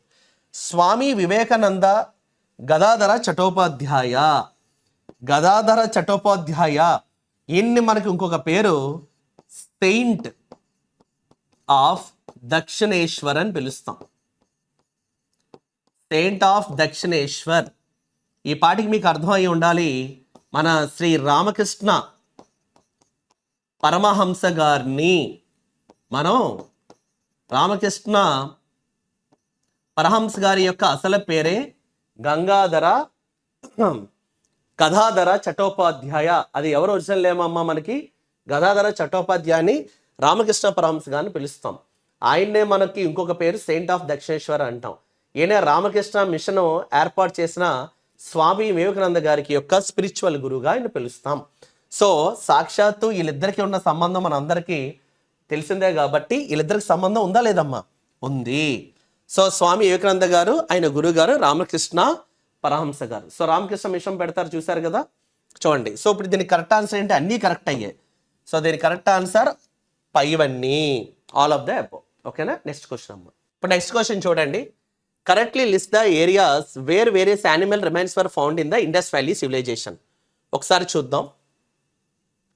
సింధు నాగరికతలో వివిధ జంతువులకు సంబంధించిన అవశేషాలు, రకరకాల జంతువులు, వాటి యొక్క అవశేషాలు మనకి సింధు నాగరికత పరిహాక ప్రాంతాల్లో మనకు దొరకడం జరిగింది.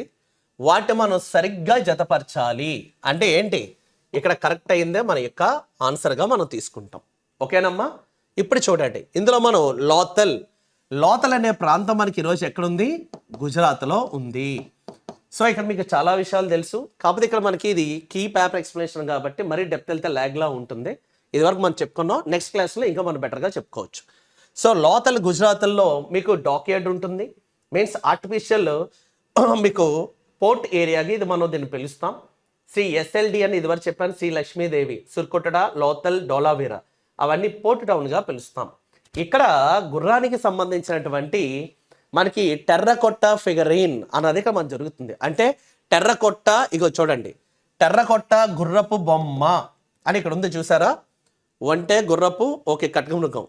టెర్రకొట్ట అంటే ఒక మన మట్టితో చేసినటువంటి, బంకమట్టితో చేసినటువంటి గుర్రపు బొమ్మ ఎక్కడ దొరికింది? గుజరాత్ లోతల్. సో దీనికి ఆన్సర్ ఎంతమ్మా? 2. సుర్కొటడ, ఇది కూడా మనకి ఎక్కడ ఉందమ్మా? గుజరాత్లోనే ఉంటుంది. ఇది one of the port city అన్నమాట. ఈ సర్కొటడ అనే ప్రాంతంలో మనకి ఏం జరుగుతుందంటే గుర్రము తాలూకా అవశేషాలు, ముఖ్యంగా అస్థిపంజరం అన్నది దొరుకుతుంది. ఏం దొరుకుతుంది? అస్థిపంజరం. సో ఇక్కడ చూడండి, గుర్రం అంటే ఇక్కడ చూడండి, 1. ఆమ్రీ ఈరోజు పాకిస్తాన్లో గల సింధు అనే ప్రాంతంలో ఇది ఉంది. So it is located in Sindh province in Pakistan. ఇక్కడ మనకి ఏం దొరుకుతుంది అంటే ఖడ్గమృగానికి సంబంధించినటువంటి అవశేషాలన్నీ ఇక్కడ మనకి దొరకడం జరిగింది. ఖడ్గమృగానికి ఫేమస్ ప్రపంచంలో 1 హార్న్ రైనోసరస్ అంటే కాజిరంగా నేషనల్ పార్క్, అస్సాం అని మనం చెప్పుకుంటాం. కానీ సింధు నాగరికత కాలానికి చెందిన ఆమ్రీ అనే ఈ స్థలంలో ఖడ్గమృగానికి సంబంధించిన అవశేషాలు మనకి దొరికాయి. రెండోది కాళీబంగన్. మనకు తెలుసమ్మా, ఇక్కడ గాజులు, కాల్చిన గాజులు ఇక్కడ దొరుకుతాయని ఇదివరకు చెప్పుకున్నాం. కాళీబంగన్ అన్నది ఈరోజు ఏ రాష్ట్రంలో ఉందమ్మా? రాజస్థాన్. అయితే ఇక్కడ ఆప్షన్లో సో ఇక్కడ మిగిలింది ఏంటి? ఇక్కడ ఒంటి తాలూకా కలయబారము అన్నారు. సో రాజస్థాను, ఒంట్లు ఇది మనకు బాగా ఫేమస్ కాబట్టి మనకి ఆ గాజులే కాకుండా, బ్యాంగిల్సే కాకుండా, బ్లాక్ బ్యాంగిల్సే కాకుండా మనకి కాళీబంగంలో మనకి ఏం దొరికాయమ్మా? ఒంటె కలయబారం కూడా ఇక్కడ అవశేషాలు దొరికాయి. సో దీనికి ఆన్సర్ ఎంత? 2143. సో ఇక్కడ 21 అని ఉంటాయి, 2143. సో ఈ క్వశ్చన్ కరెక్ట్ ఆన్సర్ ఏంటమ్మా? ఆప్షన్ 2, 2143. నెక్స్ట్ ఒకసారి చూడండి అమ్మా, హుయాన్ సాంగ్. సో హుయాన్ సాంగ్కి గల చాలా పేర్లు ఉంటాయమ్మా, ఒకసారి చూద్దాం. ఎన్ని జువాన్ జాంగ్ అని కూడా పిలుస్తాం. జువాన్ జాంగ్ లేకపోతే అన్ని హుయాన్ సాంగ్. అలాగే ఆయనకి ఇంకా పేర్లు ఉన్నాయమ్మా. షన్హి అంటాం, షన్హి, లేదా మోక్షదేవ అంటాం. ఈయన చైనాకి చెందినటువంటి ఒక బుద్ధిస్ట్ మాంక్, చైనాకి చెందినటువంటి ఒక బుద్ధిస్ట్ మాంక్. అలాగే ట్రావెలర్, యాత్రికుడు. అలాగే ఈయన ఒక గొప్ప స్కాలర్. ఈయన భారతదేశానికి వచ్చేటప్పుడు 627లో అక్కడ మీకు చైనా మొదలయ్యి అట్టిండి అలాగా నార్త్ ఈస్ట్ ఇండియా ద్వారా 629 భారత సబ్ కాంటినెంట్కి వచ్చి హర్షవర్ధన్ యొక్క కోటికి 630లో ఆయన వెళ్తాడనమాట. ఓకేనా. ఆయన ఫస్ట్ వెళ్ళింది ఎక్కడ? హర్షవర్ధనుడు. హర్షవర్ధనుడు ఎవడమ్మా? పుష్యభూతి, పుష్యభూతి వంశానికి చెందినటువంటి రాజు. ఓకేనా. అలాగే మనకి యాన్షియంట్ ఇండియాలో చివరి గ్రేట్ హిందూ కింగ్ అని పిలుస్తాం, కన్యాగుప్త. ఓకేనమ్మా. సో హర్షవర్ధనుడి కోటికి వెళ్ళడం జరుగుతుంది. అదే కాకుండా మనకి భారతదేశంలో ఉండి బౌద్ధ మతానికి సంబంధించిన గొప్ప గొప్ప విషయాలు, గ్రంథాలు, తనతో చాలా బుద్ధుని యొక్క అవశేషాల్లో ఇంపార్టెంట్ పార్ట్స్ కూడా చైనాకి తీసుకెళ్ళడం జరుగుతుంది, చీనీ దేశానికి. ఈయనకన్నా ముందు ఫాహిన్ వస్తాడు, ఈయన తర్వాత ఇస్సింగ్ కూడా వస్తారు, అది కూడా తెలియాలమ్మా. రెండవది ఇక్కడ ఇకపోతే హర్షవర్ధనుడు ఆ తర్వాత ఈలోపు మనకి హర్షవర్ధనుడికి బాదామి చాళుక్య రాజు అయినటువంటి పులకేశికి బ్యాటిల్ ఆఫ్ నర్మదా అని ఒకటి జరుగుతుంది. అది అయిన తర్వాత హర్షవర్ధనుడు పులకేశి చేతిలో ఓడిపోవడం జరుగుతుంది. తర్వాత ఈయన పులకేశి కోటికి వెళ్తారు. సో రెండవ పులకేశి, ఇక్కడ ఆప్షన్ నరసింహ మహేంద్రవర్మన్. సో రెండవ పులకేశి అంటే బాదామి చాళుక్య కింగ్ కోటికి వెళ్తాడు. ఎవరు వెళ్తారు ఇక్కడ మనకి? హుయాన్ సాంగ్ వెళ్తాడు. ఓకేనండి. ఇక్కడ అడుగు పెట్టిన తర్వాత హర్షవర్ధనుడు ఓడిపోతాడు. ఎవరి చేతుల్లో? అప్పటి వరకు ఓటమి లేని వ్యక్తి పులకేశి చేతిలో ఓడిపోతారు. పులకేశి దగ్గరికి వెళ్ళి రాజా నువ్వు వీరుడివి సూర్యుడివి అన్నట్టు ఈయన మాట్లాడిన తర్వాత అప్పటి వరకైన సూపర్గా ఉన్నటువంటి పులకేశి మీద పులకేశి ఏం చేస్తాడంటే ఈయన రాజ్యాన్ని ఎక్స్పాన్షన్తో పాటు కంచిలో పాలిస్తున్న పల్లవుల్లో రాజు పులకేశికి కాంటెంపరీ సమకాలికుడు మహేంద్రవర్మన్ I. ఈయన దగ్గరికి పులకేశి వెళ్ళి ఈయన ఓడించడం జరుగుతుంది. బ్యాటిల్ ఆఫ్ పుల్లలూర్ అంటారు. ఆ యుద్ధంలో పులకేశి యొక్క అరవీర భయంకర దండయాత్ర తన తండ్రి తన రాజధాని కాంచీపురంలో జరగడం చూసినటువంటి పల్లవ యువరాజు నా మహేంద్రవర్మన్ కొడుకైన నరసింహవర్మన్ కల్లారా చూస్తూ ఒక శబ్దాన్ని పొందుతాడు. ఏమని శబ్దం చేస్తాడంటే, రేపొద్దున నేను కానీ రాజు అయితే ఈ పులకేశిని నుంచి మా కంచిని కాపాడి బాదామి చాళుక్య సామ్రాజ్యాన్ని కంచిలో కలిపేస్తాను అని చెప్పి ఈ శబ్దాన్ని తీసుకుంటారు. ఈ లోపు ఇక్కడ మనకి హుయాన్ సాంగ్ వెళ్తాడు కదా, ఈయన సినిమా కూడా ఇంక అయిపోద్ది. అప్పుడు ఈయన ఎవరి దగ్గర కలుస్తాడు? పులకేశికి వాళ్ళ నాన్నగారి తర్వాత నరసింహవర్మన్ రాజు అవుతాడు.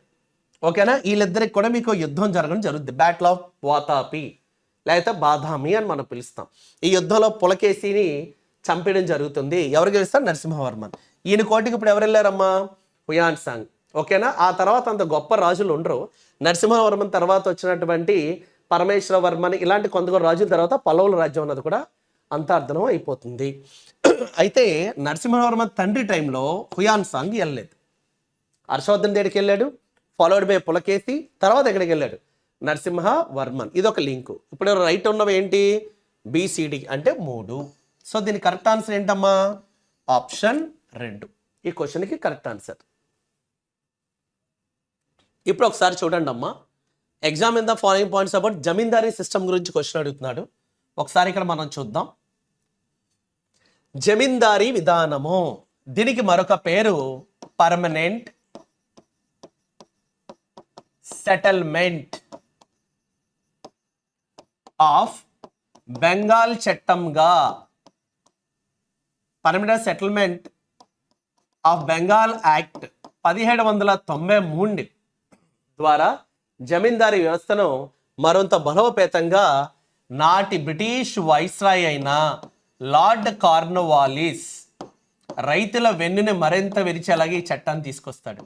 ఈయన 1786 నుండి 1793 వరకు మరియు 1805 వచ్చి అదే సంవత్సరం ఈయన చనిపోతాడు. ఈ కాలాల మధ్య ఈయన భారతదేశానికి వైస్రాయ్గా ఉన్నారు. ఎవరు? Lord Cornwallis. సో ఇందులో ఇప్పుడు ఏం కావాలి? విధానం గురించి, జమీందారు విధానం గురించి కింద అంశాలను పరిశీలించి సరి కాని అన్నాడు. అంటే ఇది రాంగ్ అయింది మనకు ఆన్సర్. సో అది ముందు ఫైండ్ అవుట్ చేయాలి. ఫస్ట్ చూడండి, జమీందారీ వ్యవస్థ గురించి ఇక్కడ ఏటి రైటో చూద్దాం. వ్యవసాయ భూమిని ఎస్టేట్లుగా విభజించి జమీందారులకు హక్కులు కల్పిస్తారు. ఎస్ అమ్మా, వీళ్ళు వ్యవసాయ భూమిని బ్రిటిష్ వాళ్ళు ఎస్టేట్లుగా విభజించడం జరుగుతుంది. దీని మీద హక్కు, ఓనర్షిప్ అన్నది ఎవరికి ఇస్తారు? జమీందారులకు హక్కులను కల్పించారు on behalf of British. So correct ఇది. జమీందారులు మరి ఈ భూమిని జమీందారులు ఏం చేయాలి? రైతులకి కౌలు కింద ఇస్తారు. తద్వారా రైతు పండినటువంటి ప్రొడ్యూస్, ఆ యొక్క పంటలో 1/11 వంతు జమీందారుకు, 10/11 వంతు బ్రిటిష్ వాళ్ళకి ఇవ్వాల్సి ఉంటుంది. కానీ ఈ సుంకం మొత్తాన్ని కలెక్ట్ చేసే బాధ్యత జమీందారుది. ఓకేనా? ఇప్పుడు చూద్దాం. జమీందారులు రైతుల నుండి శిస్తు అంటే ట్యాక్స్ లేదా కౌలు అంటే టెనెన్సీ ఫార్మర్స్ అంటాం. ఓకేనా? సొంత భూములు ఉన్న వాళ్ళైతే బ్రిటిష్ ప్రభుత్వానికి శిస్తు కట్టాలి. సొంత భూములు లేని వాళ్ళు కౌలుకి తీసుకుంటే కౌలుకి కావాల్సిన ప్రొడ్యూస్ని కట్టాలి. ఎవరికి? జమీందారుకి. జమీందారులు రైతులని వసూలు చేస్తారు. ఇది కరెక్టే. జమీందారులు వసూలు చేసిన శిస్తు కౌల్లో 1/11 వంతు ఎవరికడని చెప్పాను? జమీందారులు. కరెక్టే. 10/11 వంతు ఎవరికి ఇవ్వాలి? బ్రిటిషర్లకి. వంతు ఆంగ్లేయులకు చెల్లిస్తారు. కరెక్టే ఇది కూడా. 2, జమీందారులకు ఆంగ్లేయులకు మధ్య కుదిరిన ఒప్పందం కాలపరిమితి. అంటే ఈ జమీందారీ విధానం ప్రకారం జమీందారులకు హక్కులు కల్పిస్తూ వ్యవసాయ భూమిని ఎస్టేట్లుగా విభజించిన బ్రిటిష్ వాళ్ళు ఈ జమీందారికి ఆంగ్లేయులు జరిగినటువంటి జమీందారీ విధానం తర్వాత permanent settlement of act of Bengal 1793గా రూపాంతరం చెందుతుంది. అయితే 1790లో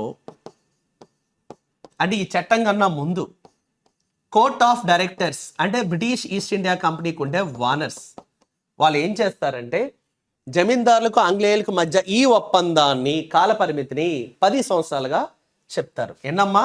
10. కానీ ఇక్కడ ఎన్నెన్ని ఇచ్చాడు? 5 years రాంగ్ అమ్మా. అది ఎన్ని సంవత్సరాలుగా అక్కడ మనకి ఒప్పందం జరుగుతుంది? 10 ఏళ్ళు. దీన్ని డెసినియల్ సెటిల్మెంట్ అంటాం. డెసినియల్ సెటిల్మెంట్ అని పిలుస్తాం. సో డెసినియల్ అంటే తెలుసు కదమ్మా, దశాంశ అని వస్తుంది అనమాట. ఓకేనా? ఇలా 10 years. సో ఇదేమైంది? రాంగ్ అయింది. సో రాంగ్ది కావాలి కాబట్టి దీని కరెక్ట్ ఆన్సర్ ఎక్కడ ఉంది? 4లో ఉంది. ఓకేనమ్మా? నెక్స్ట్ క్వశ్చన్ ఇప్పుడు చూద్దాం అమ్మా. ఇక్కడ మ్యాచ్ ద ఫాలోయింగ్ ఇచ్చారు. గాంధీజీ భారతదేశానికి గాంధీజీ స్వదేశానికి రాకెప్పుడు?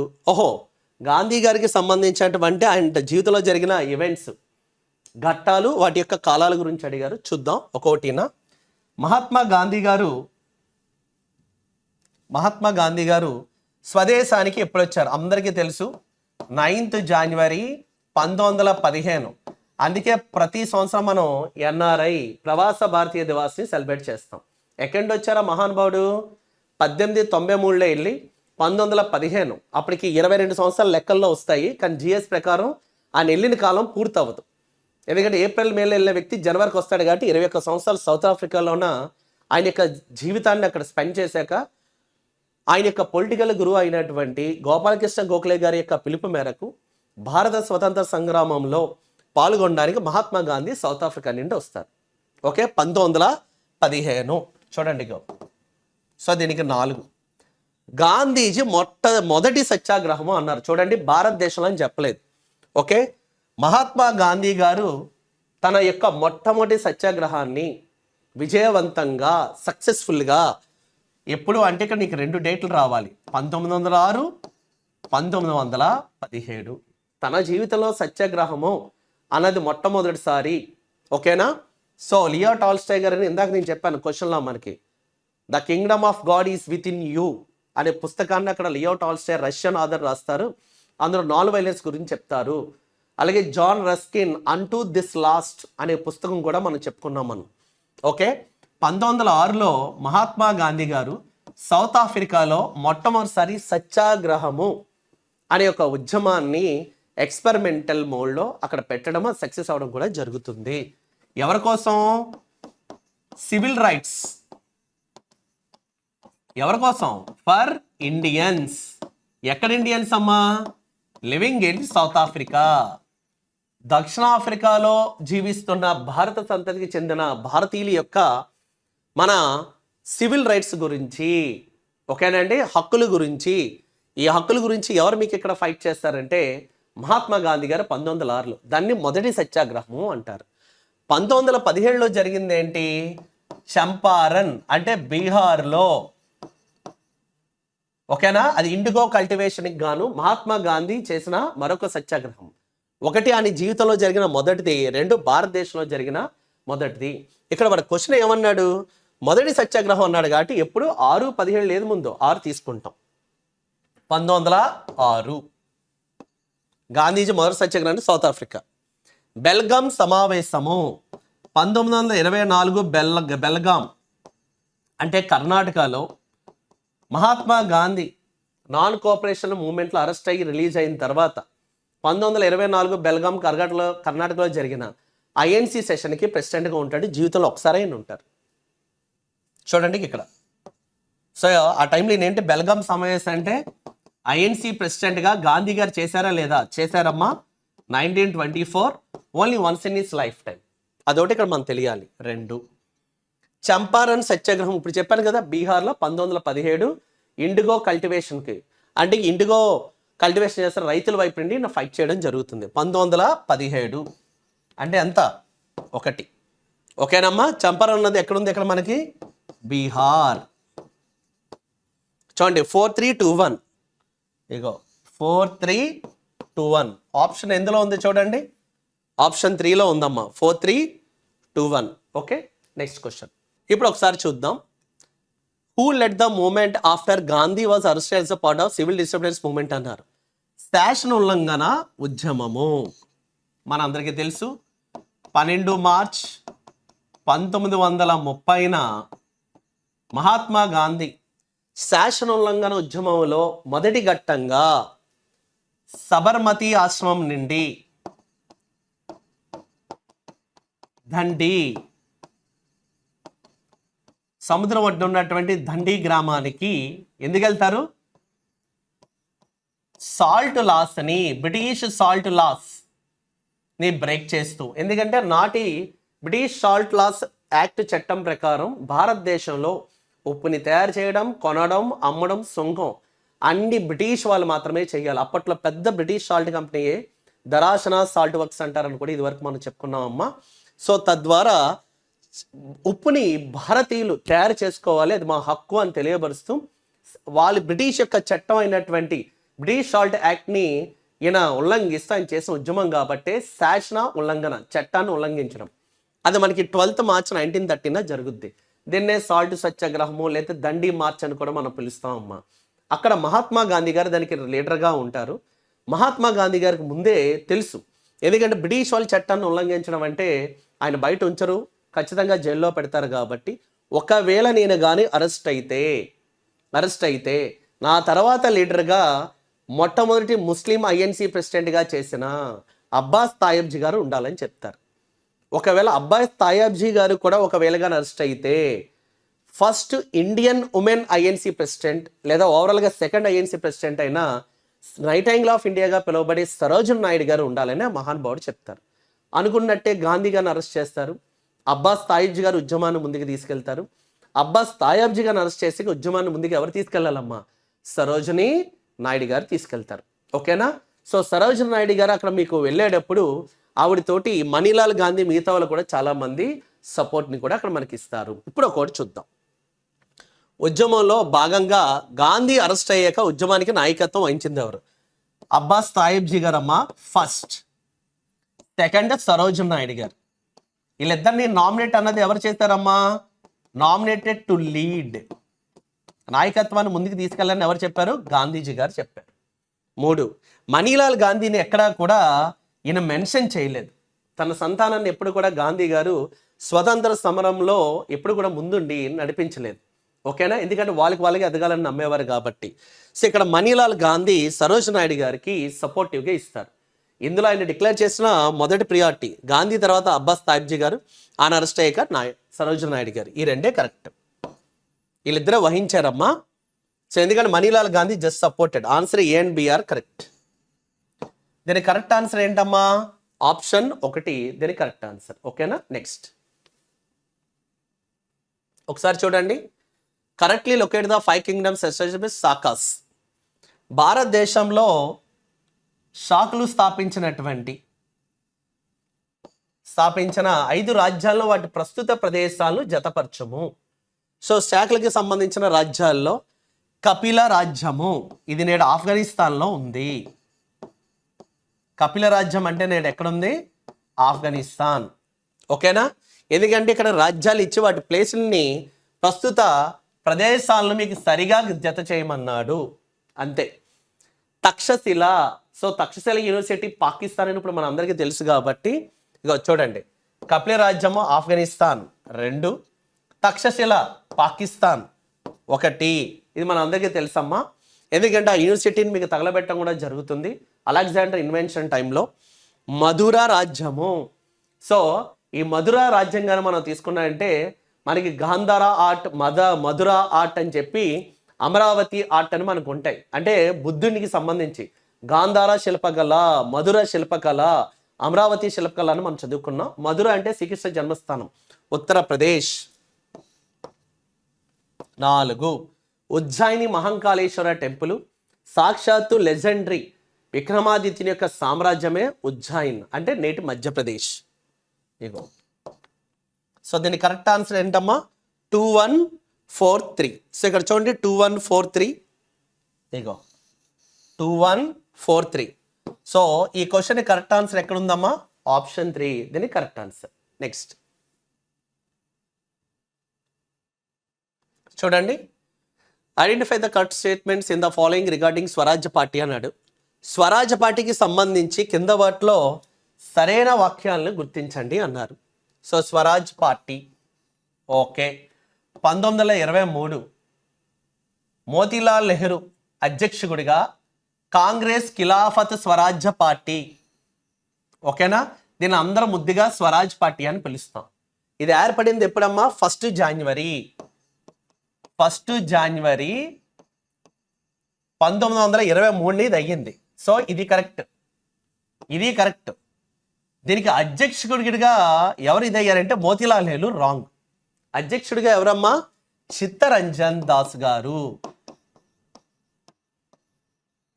మన బోస్ గారు పొలిటికల్ గురు అయిన చిత్తరంజన్ దాస్ గారు 1923లో స్వరాజ్ పార్టీకి ఆయన అధ్యక్షుడిగా, మోతీలాల్ నెహ్రూ గారు సెక్రటరీగా అక్కడ ఎన్నుకోబడతారు. సో నెహ్రూ గారి యొక్క కాన్సెప్ట్ ఏంటి? అక్కడ మనకైనా సెక్రటరీ అంటాం మనం.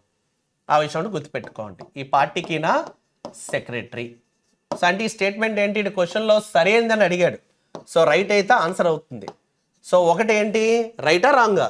రాంగ్ ఆన్సర్ అమ్మా, ఎందుకంటే మోతీలాల్ నెహ్రూ గారు కాదు. 1923లో కేంద్ర శాసనసభకు జరిగిన ఎన్నికలు. అయితే స్వరాజ్ పార్టీ 23 మరియు 26 2 కేంద్ర శాసనసభ ఎన్నికల్లో ఈ పార్టీ పాల్గొంటుంది. 23 చిత్తరంజన్ దాస్ గారు ఉన్నప్పుడు, 26 చిత్తరంజన్ దాస్ గారు చనిపోయిన తర్వాత.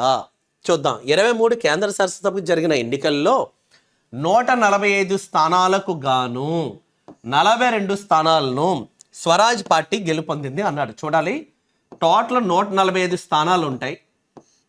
అందులో ఎలక్టెడ్ సీట్స్ అంటాం, ఎన్నుకోబడినటువంటి సీట్లు. మిగతా 4 కూడా నామినేటెడ్ సీట్లు ఉంటాయి.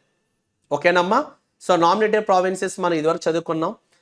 బ్రిటిష్ మనం ఢిల్లీని తీసుకుంటాం, బ్రిటిష్ బల్చిస్తాన్, లేకపోతే న్యూఢిల్లీ, అజ్మీర్, మేర్వారా, కూర్గ్ ఇలా ఉంటాయి. ఆ 4 తీసిగా ఇంకెన్ని మిగిలాయి అంటే మళ్ళీ మీరు చదివేటప్పుడు ఒక్కో చోట ఒక్కొక్క స్థానాలు ఉంటాయి. 145 4 నామినేటెడ్ తీస్తే 141. ఓకేనమ్మా? ఈ 141లో మొత్తం మనకి వీళ్ళు గెలుచుకున్న స్థానాలు 42. ఏ పార్టీ? స్వరాజ్ పార్టీ గెలుస్తుంది. అయితే ఎన్నికలు ఎందుకు జరిగాయి అంటే గవర్నమెంట్ ఆఫ్ ఇండియా భారత ప్రభుత్వ చట్టం 1919 ఇది అమల్లోకి 1921లో వచ్చింది. ఈ చట్టం ఏమంది? చట్టం అమల్లోకి వచ్చాక ముందు కేంద్రంలో ఉన్నటువంటి శాసనసభకు ఎన్నికలు జరిపి భారతీయులను ప్రభుత్వంలో భాగస్వాములు చేస్తామని చెప్పారు. అందుకు జరిగాక స్వరాజ్ పార్టీకి ఎన్ని స్థానాలు వచ్చాయి? 42 స్థానాలతో ఈ పార్టీ గెలుస్తుంది. కానీ ప్రభుత్వాన్ని ఏర్పాటు చేయలేదు కదా. అప్పుడు ఈ పార్టీకి చెందినటువంటి మోతీలాల్ నెహ్రూ గారిని ఈ పార్టీ యొక్క ప్రతిపక్ష నాయకుడిగా పెడతారు. మరి పార్టీ అధ్యక్షుడిగా ఎవరున్నారు? చిత్తరంజన్ దాస్ గారు ఉంటారు. మరి ఈ పార్టీ తరపు నుండి కేంద్ర శాసనసభలో మీకు అక్కడ ప్రతిపక్ష నాయకుడిగా మోతీలాల్ నెహ్రూ గారు ఉంటారు. చూద్దాం, 23 కేంద్ర సంఘం జరిగిన ఎన్నికల్లో 142 సార్లు స్వరాజ్ పార్టీ గెలిచింది. ఓకే, ఇది కరెక్ట్. రెండవది, స్వరాజ్ పార్టీకి చెందిన విఠల్ భాయ్ పటేల్ గారు కేంద్ర శాసనసభలో ప్రతిపక్ష నాయకుడిగా ఎన్నుకోబడ్డాడు. ఇది ఈయన కదమ్మా, ఎన్నుకోబడింది ఎవరు? మోతీలాల్ నెహ్రూ గారు ఎన్నుకోబడ్డారు. మోతీలాల్ నెహ్రూ. ఇలా ఉండుంటే కరెక్ట్ అయ్యేది. ప్రతిపక్ష నాయకుడికి ఎవరు ఎన్నుకున్నారు అన్నాను? మోతీలాల్ నెహ్రూ గారు. సో ఇది ఆన్సర్ అయింది. సో ఇది కూడా మనకి అక్కడ రాంగ్ ఆన్సర్ అమ్మా. అయితే విఠల్ భాయ్ పటేల్ గారికి సంబంధించి ఏంటి ఇంపార్టెంట్ అంటే, చూడండి, ఈ సెంట్రల్ లెజిస్లేటివ్ అసెంబ్లీ కేంద్ర శాసనసభకు మొట్టమొదటి ప్రెసిడెంట్ ఎవరు అని మీకు ఎగ్జామ్లో అడగచ్చు. ఆయన ఒక బ్రిటిష్ అతను అనమాట. ఓకేనా? Frederick white. ఈయన 21 నుండి 25 వరకు ఉంటాడు. ఆయన తర్వాత మనకి ఈ ప్రెసిడెంట్గా, ఈ యొక్క కేంద్ర శాసనసభకు ప్రెసిడెంట్గా ఉన్నటువంటి ఫస్ట్ భారతీయుడు ఇండియన్. అలాగే మన సర్దార్ వల్లభాయ్ పటేల్ గారి యొక్క బిగ్ బ్రదర్ విఠల్ భాయ్ పటేల్ గారు. విఠల్ భాయ్, వల్లాభాయ్, మీకు దీన్ని బట్టి అర్థమైపోద్ది. 1925 నుండి 1930 వరకు ఉంటాడు. ఈ బిట్ ఎలా అడగాలి? ఓకేనా? స్వరాజ్య పార్టీకి చెందిన ఏ వ్యక్తి కేంద్ర శాసనసభకు మొట్టమొదటి భారతీయ ప్రెసిడెంట్? ఫస్ట్ అయితే ఫెడరిక్ వైట్, కానీ భారతీయ ప్రెసిడెంట్ అయితే మొదటి విఠల్ భాయ్ పటేల్. ఈ ప్రెసిడెంట్ అనేవాడిని ఈ రోజుల్లో మన స్పీకర్ అంటాం. అప్పట్లో ప్రెసిడెంట్ అనేవారు. ఏది? ఈ చట్టం ప్రకారం. ఇప్పుడు లోక్సభలో కానీ అసెంబ్లీలో ఉండే వ్యక్తిని మనం ప్రెసిడెంట్ అన్నాం కదమ్మా, స్పీకర్. కానీ ఆ రోజుల్లో ప్రెసిడెంట్ అనేవారు. సో అది రాంగ్. ఇక్కడ కరెక్ట్ ఆన్సర్ ఏంటి? Only B. సో దీనికి కరెక్ట్గా ఉండే ఆప్షన్ ఎంత? 2. ఈ క్వశ్చన్ కరెక్ట్ ఆన్సర్ ఆప్షన్ 2 అమ్మ. ఒకసారి చూడండి, కింద కొన్ని మ్యాచ్ ద ఫాలోయింగ్ ఇచ్చారు. ఇచ్చి వీటిని జతపరచమని చెప్తున్నారమ్మా. ఒకసారి మనం చూద్దాం. ఉత్తర మీమాంస, యోగ, పూర్వ మీమాంస, వైశేషికము, కనాదుడు, బదరాయనుడు, పతంజలి. అంటే ఇక్కడ వాళ్ళు ఏమడుగుతున్నారంటే, భారతదేశానికి సంబంధించి 6 ఆర్థోడాక్స్ లేదా దీన్నే వేదాంతము, the end of Vedas, schools of Hindu ఫిలాసఫీగా పిలుస్తాం.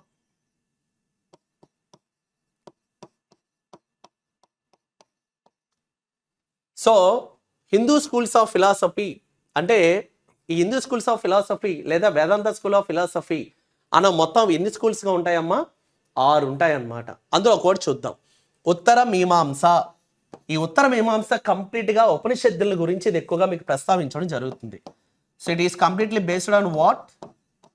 ఉపనిషత్తులు, ఉపనిషత్స్ అంటాం.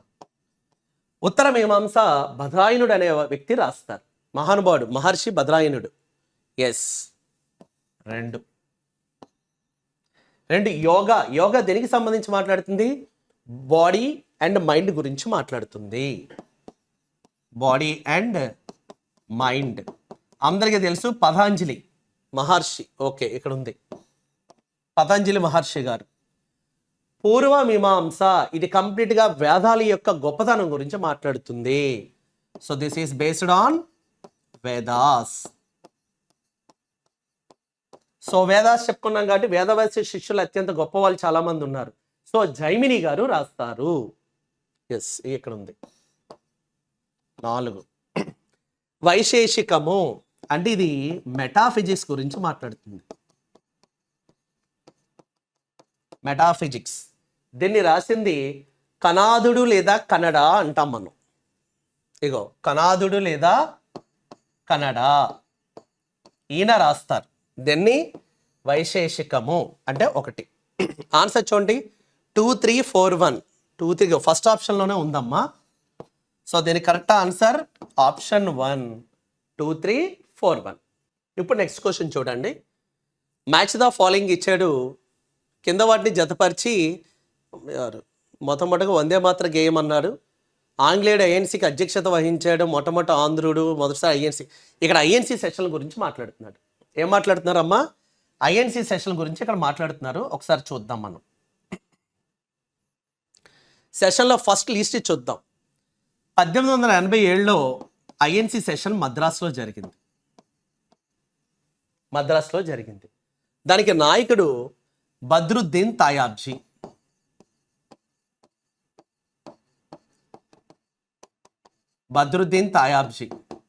ఈయన ఎవడైనా ఫస్ట్ ముస్లిం ఐఎన్సి ప్రెసిడెంట్. అలాగే మూడవ ఐఎన్సి ప్రెసిడెంట్ ముస్లింలు అయితే మొట్టమొదటి ఐఎన్సి ప్రెసిడెంట్ బద్రుద్దీన్ తాయాబ్జీ గారు. ఇందాక చెప్పాను, శాసన ఉల్లంఘనలో గాంధీ గారు వస్తున్న తర్వాత ఆయన నాయకత్వం వహించమని గాంధీ గారు నామినేట్ చేస్తారు 87. సో ఇది చూడండి, మొదటిసారిగా ఐఎన్సికి ముస్లిం అధ్యక్షత వహించాడు. సో ఆర్డర్లు అయితే ఇదంతా 4. నెక్స్ట్ 88లో మనకి ఐఎన్సి సెషను అలహాబాద్లో జరుగుతుంది. దీనికి ప్రెసిడెంట్ జార్జ్ యూలే. మరి ఏంటినా first English president of INC, ఓవరాల్గా 4వ వాడు. ఓకేనా, ఇది ఇప్పుడు ఉండాలి. చూడండి, మొట్టమొదటి వందే మాతరం మొదటిసారిగా ఆంగ్లేయుడు ఏఎన్సీకి అధ్యక్షత వహించాను. మొట్టమొదటిసారిగా ఆంగ్లేయుడు ఏఎన్సీ అధ్యక్షత వహించింది ఎవరు? జార్జ్ యూలే. ఎక్కడ? అలహాబాద్ సెషన్ 88లో జరిగింది. సో దీనికి ఎంత? 2. ఇప్పుడు ఆర్డర్లో 91 అని వాడు ఇచ్చాడు. 91 మనం చూద్దాం. 1891లో సెషను నాగపూర్లో జరుగుతుంది. ఈ సెషన్ ఎక్కడమ్మా? ఇక్కడ మనకు జరిగింది 1891 నాగపూర్. ఈ నాగపూర్లో జరిగినటువంటి ఐఎన్సి సెషను 1891లో పి ఆనందాచార్యులు ఈయన దానికి అధ్యక్షత వహిస్తారు. ఈయన సౌత్ ఇండియాకి చెందిన మొట్టమొదటి ఐఎన్సి ప్రెసిడెంట్. అలాగే ఒక ఆంధ్ర, అంటే నాటి మద్రాసు ప్రెసిడెన్సీలో ఉండేవాళ్ళం అనమాట. ఓకేనా, ఇప్పుడు చూద్దాం. సో 2 అయిపోయిందమ్మా, అయిపోతే 4 అయిపోయింది. 3 చూడండి, వందే మాత్రం కాదు, మొట్టమొదటి ఆంధ్రుడు ఐఎన్సీకి అధ్యక్షత వహించాను. అది ఎవరమ్మా? పి ఆనందాచార్యులు. అంటే ఇదంతా 3 1891లో ఆయన పేరు రాశాను. 1896 ఒకసారి చూడండి అమ్మా. 1896లో ఐఎన్సి సెషన్ కలకత్తాలో జరుగుతుంది. దానికి ప్రెసిడెంట్ రహీంతుల్లా తయానీ. ఈయన ఐఎన్సి ప్రెసిడెంట్గా ఉంటారు. ఆ టైంలో వందే మాత్రం అనే గీతాన్ని ఆలపించడం మొట్టమొదటిసారిగా జరుగుతుంది. చూడండి, 1896 ఏమైంది? మొట్టమొదటిసారిగా బంకిం చంద్ర చటర్జీ గారు ఆనంద మఠ్, అంటే అక్కడ దుర్గాదేవి, గాడెస్ దుర్గాదేవి గురించి రాసినటువంటి ఆనంద మఠ్ అనే దాని నుండి కొన్ని స్టాంజాలు తీసుకొని వందే మాత్రం అనే గేయాన్ని ఈరోజు మనం యూజ్ చేస్తున్నాం అమ్మా. సో నేషనల్ సాంగ్ ఇప్పుడు అది మనం స్వీకరించడం కూడా జరిగింది. దాన్ని మొట్టమొదటిసారిగా ఆలపించింది ఎప్పుడంటే కలకత్తా సెషన్ 1896 రహీంతుల్లా సయానీ గారు. సో దీని కరెక్ట్ ఆన్సర్ అంటే ఇది 1. చూసారా, బిట్లు ఇక్కడ డేట్లు ఇచ్చారు, ఇది చాలా జాగ్రత్తగా చదవాలి. అంటే మనం టచ్ కోల్పోకూడదు. 1342 అమ్మ, 1342 కాదు, 1342 ఇక్కడ ఉంది చూడండి, 1342. సో దీని కరెక్ట్ ఆన్సర్ ఎంత? ఆప్షన్ 2 దీని కరెక్ట్ ఆన్సర్. ఇలాంటి క్వశ్చన్ వస్తే కొంచెం జాగ్రత్తగా చూసుకోవాలి. నెక్స్ట్ క్వశ్చన్ చూడండి అమ్మా. కరెక్ట్ స్టేట్మెంట్లు ఏంటని అడుగుతున్నాడు. కింద వాటిలో సరైన వాక్యాలను మనం గుర్తించాలి. అంటే కరెక్ట్ అయింది ఇక్కడ మనకి ఆన్సర్గా ఇక్కడ ఉంటుంది. ఒకసారి చూద్దాం. సితారా మరియు తబలా ఇవి ఇన్స్ట్రుమెంట్స్ అమ్మా, మ్యూజికల్. భారతదేశంలో అమీర్ ఖుస్రో ప్రాచుర్యం కల్పించారు అని అనేకుల విశ్వాసం. ఇది నిజమమ్మా. సితార్ని తబలాని ఆయనే మీకు తయారు చేయడం, ఆయనే ఇంట్రడ్యూస్ చేశారని జనాలు నమ్ముతారు. కరెక్టే. తబలాను అమీర్ ఖుస్రో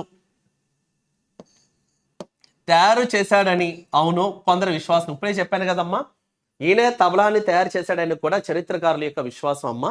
ఇది కరెక్టే. కాయల్ అనగా ఒక ఆలోచన మరియు ఊహ. కాయల్ అంటే అర్థం ఏంటి? ఖయాల్ యాక్చువల్లీ. సో దీన్ని ఖయాల్ అంటామమ్మా. ఖయాల్ అంటే టేక్ కేర్, అంటే ఒక వ్యక్తి యొక్క ఆలోచన మరియు ఊహ అంటాం. ఇది హిందుస్థానీ మ్యూజికల్ ఫామ్ అన్నమాట. This is called Hindustani musical ఫామ్గా పిలుస్తాం. దీన్ని కూడా హిందుస్థానీ మ్యూజిక్లో ఖయాల్ అన్న దాన్ని కూడా ఇంట్రడ్యూస్ చేసింది అమీర్ ఖుస్రో. దీన్ని కనిపెట్టి ఆయన ఇన్నోవేట్ చేసింది. అమీర్ ఖుస్రోకు భారతదేశ రామచిలక, టూటీ హై హింద్ అంటాం. టూటీ హై హింద్ యాక్చువల్గా ఆ భాషలో మనం పిలుస్తాం. So the parrot of India లేదా టూటీ హై ఇండ్ అనే బిరుదు ఉంది, కరెక్టే. జలాలుద్దీన్ ఖిల్జీ ఇవ్వడం జరిగింది, ఇక్కడే తప్పిచ్చాడు. జలాలుద్దీన్ కాదమ్మా, అల్లావుద్దీన్ ఖిల్జీ ఇస్తాడు. సో ప్యారెట్ ఆఫ్ ఇండియా లేదా టూటీ ఐ ఇండ్ అనే బిరుదుని అమీర్ ఖుస్రోకి ఎవరిస్తారంటే ఖల్జీలో అత్యంత పవర్ఫుల్ రాజు అనేటువంటి అల్లావుద్దీన్ ఖిల్జీ తను ఇస్తాడు. సో ఇది రాంగ్, జలాలుద్దీన్ ఖిల్జీ కాదు. ఇక్కడ ఏమడిగాడు? రైట్ ఆన్సర్లు ఏబిసి రైట్ అమ్మా, ఇగో ఏబిసి. సో దీని కరెక్ట్ ఆన్సర్ ఎంత? ఆప్షన్ 3 ఈ క్వశ్చన్కి కరెక్ట్ ఆన్సర్. నెక్స్ట్ క్వశ్చన్ చూద్దాం అమ్మా. కింద వాళ్ళలో సరికాని వాక్యాన్ని గుర్తించమన్నాడు, అంటే రాంగ్ అయింది చెప్తే సరిపోద్ది. చూద్దాం. మొట్టమొదటి మహిళా గ్రాడ్యుయేట్ కాదంబని గంగూలీ, అలాగే చంద్రముఖి బసు.